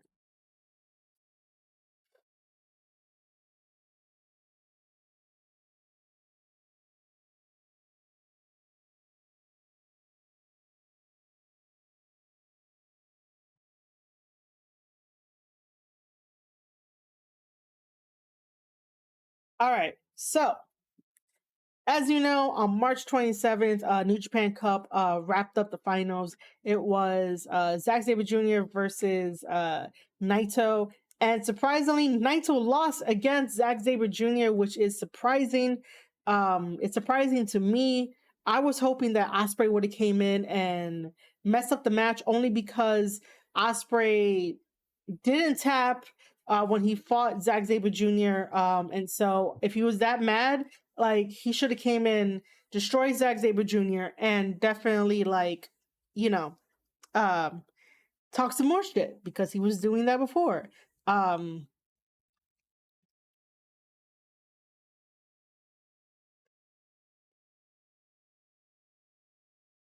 and so I'm not so thrilled that Zack Sabre Jr. is our New Japan Cup winner. Just because, like, Zack comes off as a dickhead. Everyone says it, and I don't know if he's just playing a character or that's just really him, but he comes off as a dickhead, and then his attitude, I just can't really like um get over it. I'd rather go hang out with Osprey over Zack Sabre Jr. That's just me. I'd rather go hang out with Osprey than Zack. Um, the other thing too is that you guys know if you were here when I was doing the review for the New Japan Cup back at the beginning of March, and I was saying the reason why Tama needed it, and the story that could have happened from it, but no, it didn't fucking happen that way, right? So again, sometimes I question why do I like go really in depth into New Japan Pro Wrestling when like nothing turns out how I want it. All of my fantasy booking like doesn't really happen, and I'm here like, what's the point? This is the second time that I tried booking the New Japan Cup and nobody wins. Nobody that I want wins, I should say. So yeah, so what's the point, man? But it was fun telling you guys the story as to why I want Tama to win, why I think it would have been a very great final battle between Tama and Fale, especially if I knew that Fale was gonna like turn on Tama anyway and turn on family. So it just made sense. Story-wise, it made sense. And I really want baby faces to be strong and smart. I don't want baby faces to be fucking idiots. Just because, they're baby faces. Especially in a situation where like, yeah, I get it that like Tama and Loa and Jado were all caught off guard when the whole attack happened and they really weren't expecting it. So like for a couple of days or maybe a couple of weeks, in their mind they're like, what the fuck happened? They have more questions than answers. And then fucking Bullet Club backstage comments are so fucking childish that they don't give answers. So it makes everything a little bit harder and everybody has to go a little bit more without answers. But yeah, I totally get that it was going to take them a couple of days to, get back to themselves. And I think now they're back to themselves after joining up with Hantai, or main units, as we're probably going to call them and not just call them Hantai all the time. Because I know someone out there is going to make a hentai joke. I'm waiting for it. I'm waiting for that hentai joke, guys. I really am. Just because it's Hantai, but if anything, we'll just say Tanahashi's group. That is what we're gonna do. Tanahashi's group. That has Master Wado and Taguchi. But yeah. So now that Tama and Loa and Jado found a little home, a very unsuspecting home, really, I guess we could say unsuspecting, or just even like, who knew, right? Who knew this was gonna happen? So yeah, now that they found a little home and you can hear it in Tama's voice, the last backstage comments that Tama did, where Tama basically explained that he knows all the Bullet Club tactics. He was Bullet Club at one point. So was T, who's Loa. I believe he wants people to start calling him T. Maybe. I don't know. But Tama knows all these things. And I was saying this before, that even on Twitter I was saying this, and on my podcast I was saying this. I was saying that Tama knows everyone's weakness. Tama is the most dangerous wrestler there is, and kicking him out of the Bullet Club was a really bad decision, because now he knows how to get to people. He knows how to, anticipate the Bullet Club tactics. The only difference, well, I can't say difference. The only thing is that he has to have eyes in the back of his head. He has to be thinking probably now 10 steps ahead of the other guys, rather than like 5, rather than like 3 or 4 or whatever. But Tama has to go into it in a tactical pursuit. And you know what? If I'm not going to be talking about Zach until a little bit longer, I'm going to be talking about Tama in the group. So Zach, um, Zach, get out of here. I don't have the one with Tanahashi yet. It's in my folders, but yeah, Tama just needs to, Tama and Loa need to attack this in a very strategic way, where they catch Bullet Club off guard, and Jado helping, and realizing what he needs to do and get Gato away and just divide the numbers. We all know from the very beginning that Bullet Club is very strong when it comes to numbers. Now that Tama is growing his numbers by siding with Tana, Taguchi, and Master Wado, he could basically do it. But again, they're probably gonna play up the whole babyface versus heel shit. But I'm excited to see where it goes. Tama is now, getting back into the mindset of he has to take them out no matter what. Everyone is gonna fucking pay no matter what. It's just a matter of how to maneuver your ideas, your strategies, in order for Bullet Club to be off guard. Because most likely, like, you would think that this would just cancel each other out because everyone is Bullet Club and everyone knows the tactics. But sometimes when you're on the outside looking in, your perspective changes. You think outside the box. You don't necessarily are grounded to that Bullet Club mentality now that you're outside the club. And I just want nothing but the best for this storyline to pick up, this storyline to really, be the best thing that it can be and be amazing. Because this storyline has definitely got me back into what the Square Circle podcast was all about.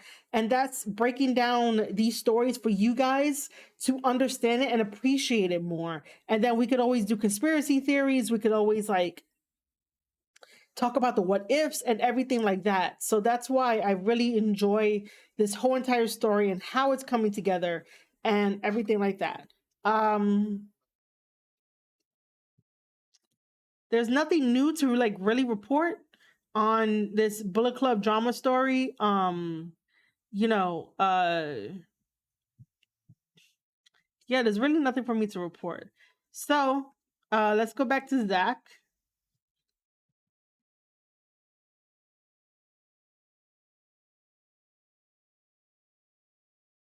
So, I noticed something about Zack Sabre Jr. when he wrestles, right? So when he was facing Shingo Takagi, and Zack Sabre Jr. was on Shingo Takagi's back, giving him a sleeper hold. Shingo Takagi decided to go up to the second rope, and then decide to fall back, and Zack let go of his choke onto Shingo. However, Zack Sabre Jr. automatically reapplied the hold without selling the shockwave that his body would have received once that impact would have happened. And I'm just like, yo, that's not cool. I get that sometimes wrestlers have that warrior instinct, that lion's instinct, and just that wrestler's instinct to continue going through pain. But you are technically absorbing that shock, and Zack Sabre Jr. doesn't have that much muscle mass on him to just really absorb everything and continue to reapply the hold. So I thought that losing to Shingo was not a good idea. That was like, oh man. And then he did the same thing with Naito. The same thing where he absorbed some shock and stuff like that and still reapply a hole or something or whatever it was. But it was something to the same effect that he did with Shingo. And I just don't believe that he can do that because again, he doesn't have that much muscle mass in order to just absorb the shock and then that's it. I always ask this question about like why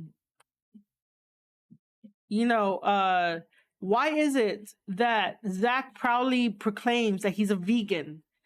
And when he gets his ass kicked, he's always the one crawling on his hands and knees to go to the back. But his opponent can definitely walk out on their own 2 feet and be okay.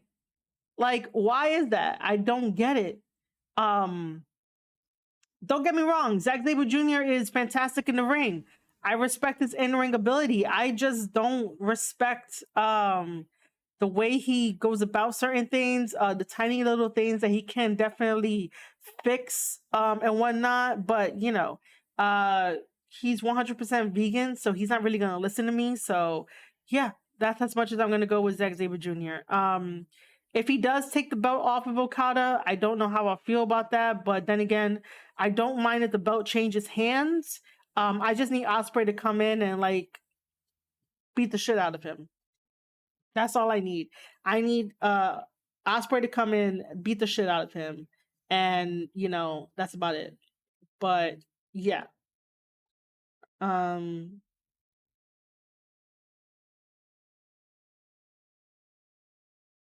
Let's move on to Hyper Battle. So after the New Japan Cup, our next sort of mini tour is called Hyper Battle. I don't know why they named it Hyper Battle. They could have did Power Struggle. They could have did something else. This just gives a break in between New Japan Cup and Best of the Super Juniors. Best of the Super Juniors is definitely happening March 14th, which is going to showcase the juniors. Hopefully we could get some like really good names into it, rather than just the Japanese guys. But anyway, let's talk about Hyper Battle.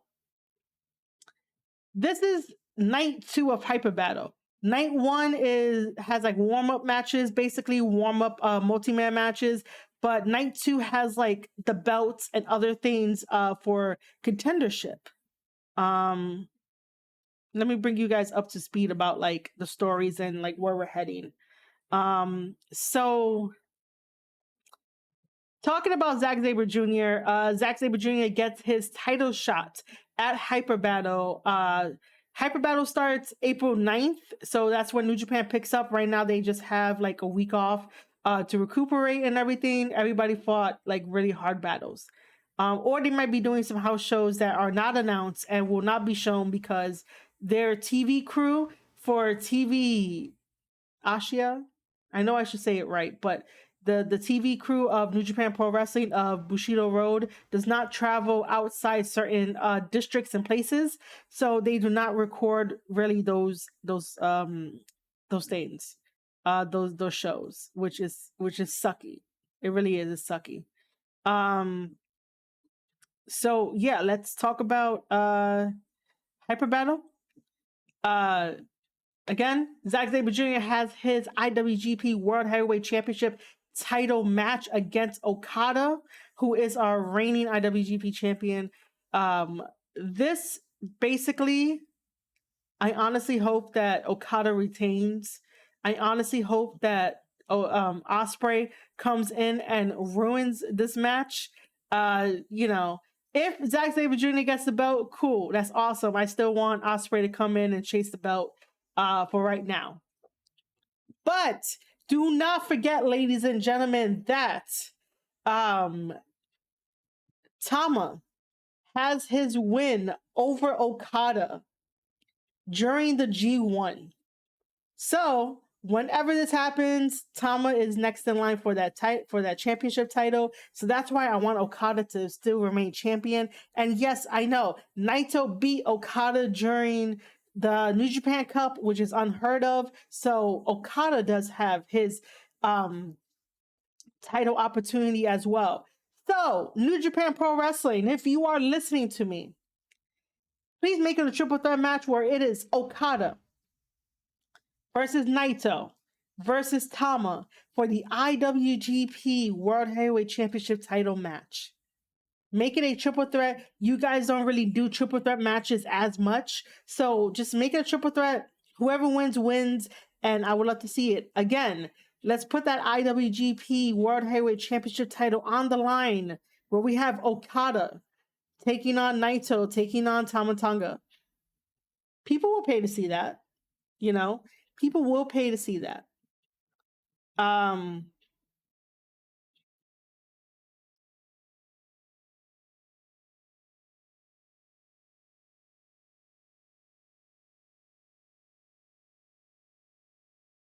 Moving over to the other side, we have our IWGP Junior Heavyweight championship match of El Desperado taking on Show.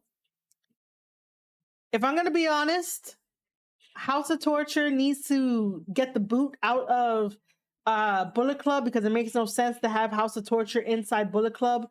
It really doesn't.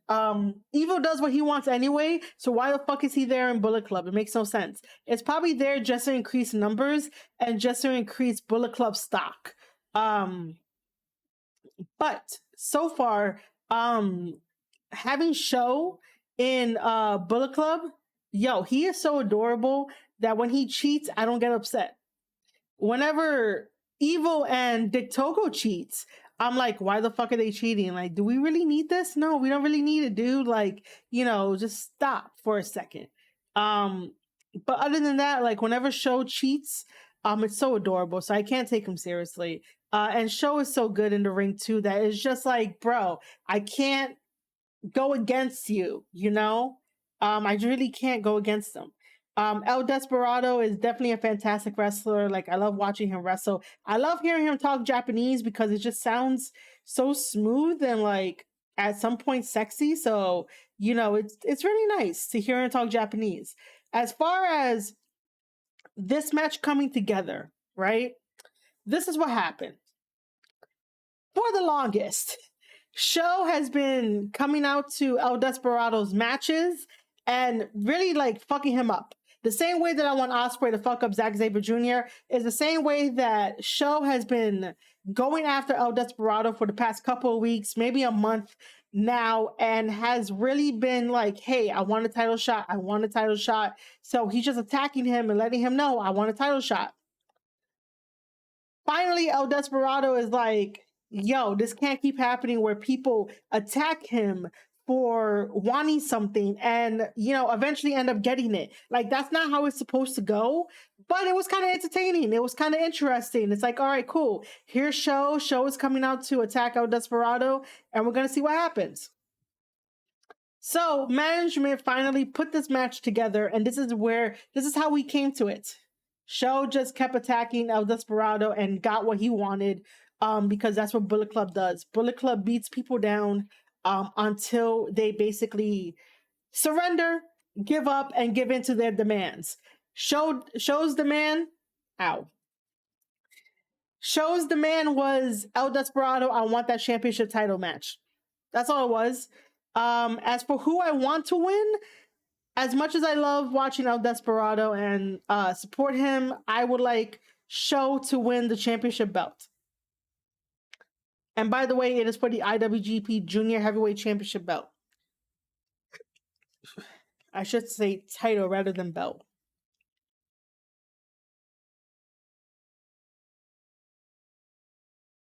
Now,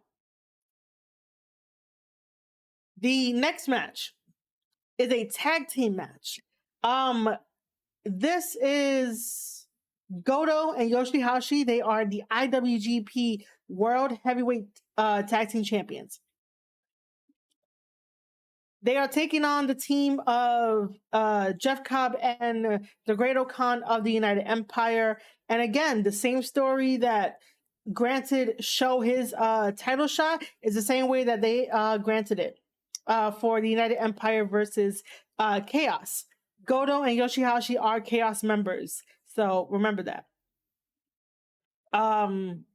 So yeah, after the New Japan Cup on the 27th, Jeff Cobb and the Great Khan basically just beat down Yoshihashi and Goto. Bam, they got the championship title match.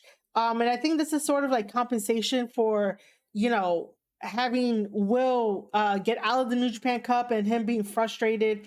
And all of us fans being frustrated that the United Empire gets this wonderful momentum. But then all of a sudden, it's like they fucking lose when the momentum is getting good. The United Empire is such a dominant force in New Japan Pro Wrestling that I don't know why they don't want to pull the trigger again. They gave Ospreay the belt. Ospreay was great with it because when you give him something, he fucking delivers. When you give Jeff Cobb the spotlight they gave him in the G1, he delivers. When you give the Great Khan the spotlight in the G1, he delivers. The same thing with Aaron Henare. When you give Aaron Henare the spotlight, he fucking delivers. And it's like New Japan, the United Empire delivers. TJP is part of the United Empire, and he delivers as well. And then the Aussie tag team that I know nothing about. Obviously, if Ospreay sees something in them, then I guess they deliver. But I really don't know much about the Aussie team that he has.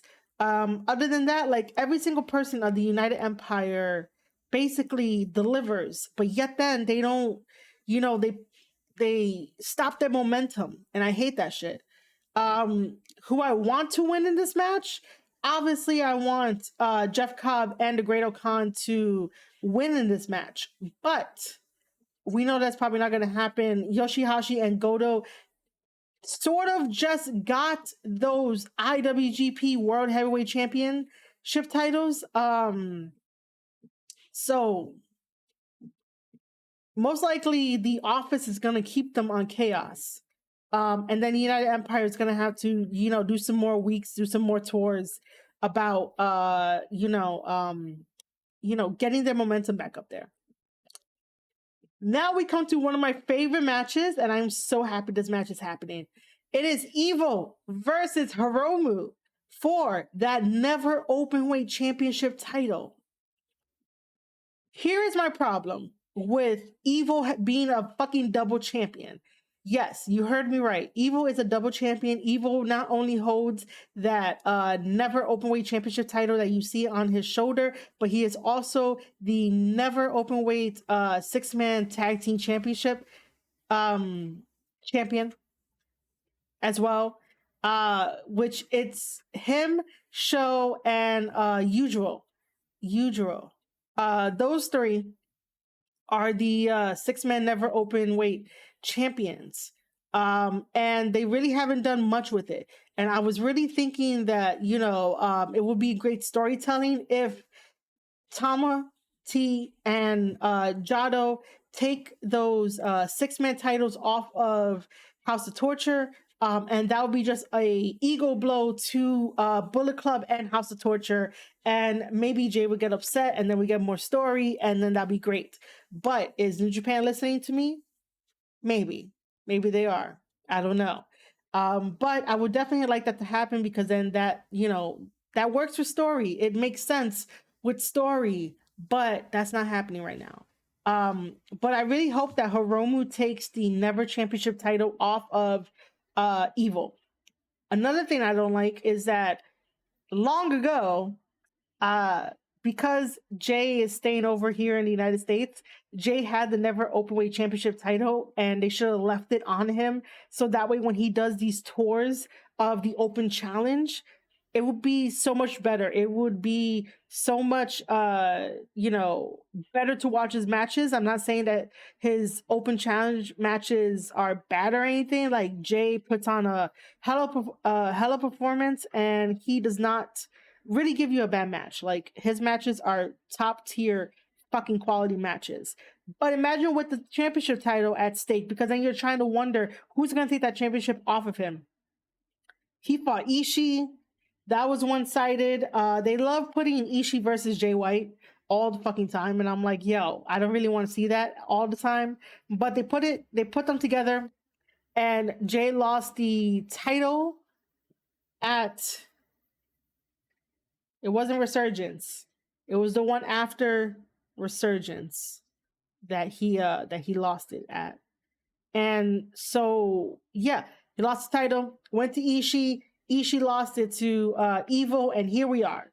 We're here with Evil versus Hiromu. The only reason why this is happening is because Hiromu beat Evil at the New Japan Cup with Evil's finisher, Everything is Evil, which is amazing. And then on the 27th, the last day of the New Japan Cup, there was a tag team match. No, hold on. Before that. Oh, no. I'm getting my stories mixed up. Because I know that there was another multi-man match where Hiromu decided to do, again, Everything's Evil to Dick Togo while Evil was in the corner watching it. The only reason why I'm getting the stories mixed up, because I know that Bushi and like Hiromu came out for a tag match, but Ospreay and Hinari also came out, but Ospreay grabbed the mic and started talking shit and was like, yo, we're not doing this tag match, that he's boycotting it, it's canceled. But then here comes Hiromu with a running dropkick to Ospreay, and then the match began. And yeah, I'm mixing everything up. But again, the reason why this is happening is because Hiromu got the victory over Evil in the New Japan Cup by beating Evil with his finisher, Everything That's Evil. I really want Hiromu to take the championship title off of Evil. I really, really do. So yeah, let's see. The next one, man. Okay, so as you guys know, I have to get in my one fuck Yano saying, just because. This match of Yano versus Taichi is for the King of Pro Wrestling trophy. Again, it's not even for a fucking title, but oh well, it's Hyper Battle. It's okay. So how we got here is, ever since Taichi was eliminated from the New Japan Cup, Taichi has been teaming with Yoshinobu of Suzuki-gun, and basically they've been having tag team matches, and Yano has been in every single tag team match. Yano has been having different partners throughout those tag team matches, and Yano thinks it's funny to try to get the one up on Taichi by removing Taichi's pants.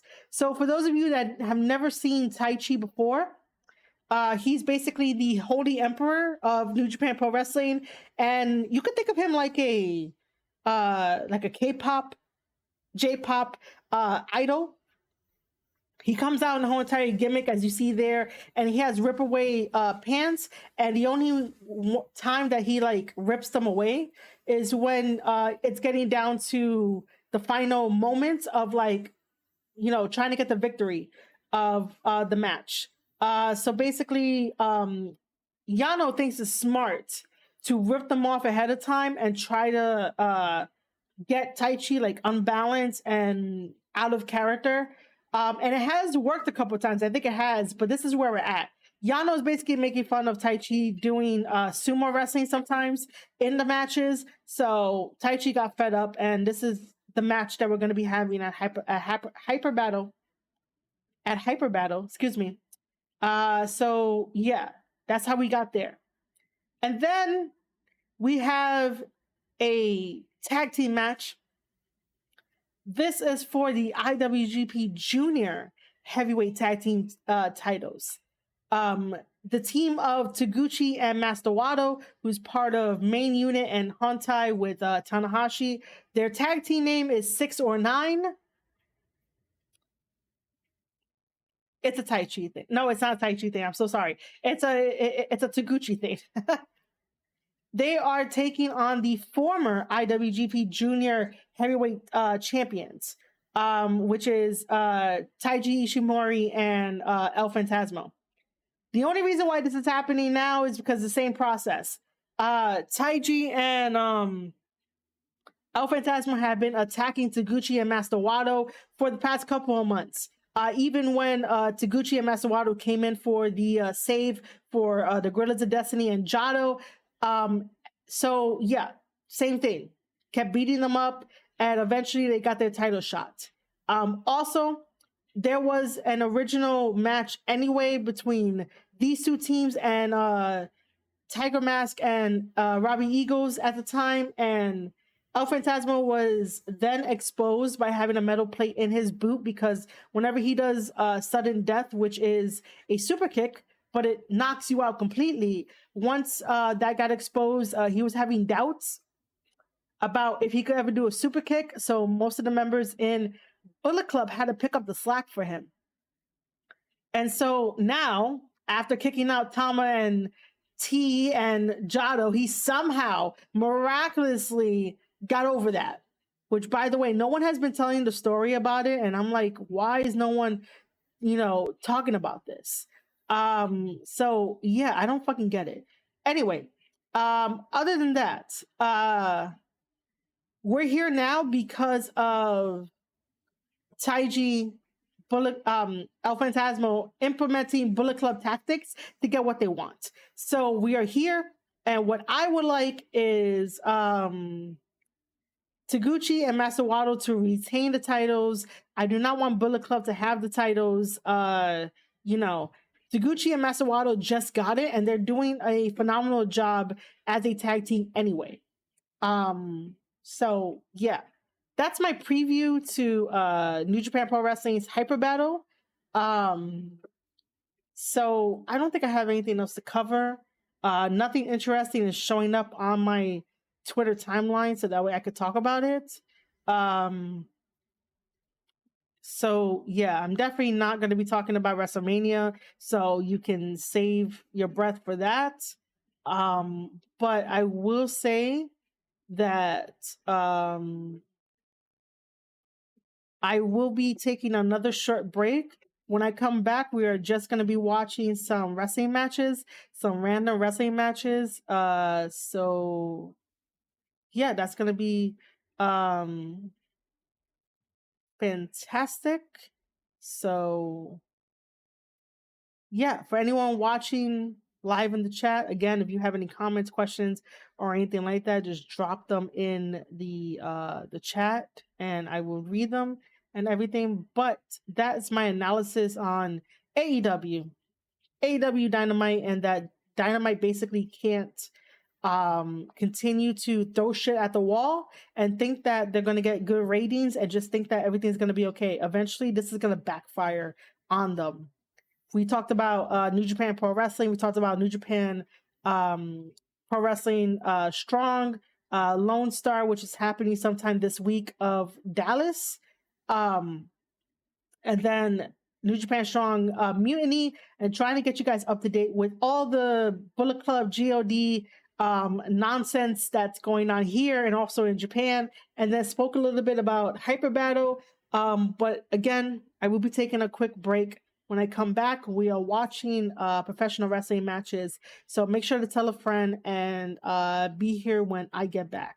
You guys are definitely going to be listening to some music in the meantime. But yeah, let's take that quick break. Let's have that stretch break, and I'll be right back.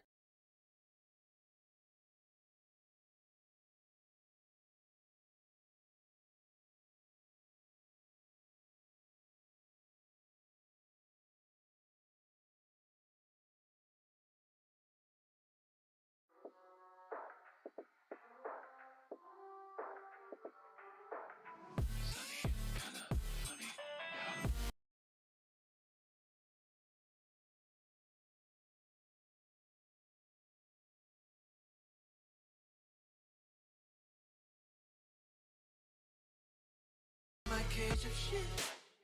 No, I don't want to be clean, I don't want to be seen, I'm just waiting for some.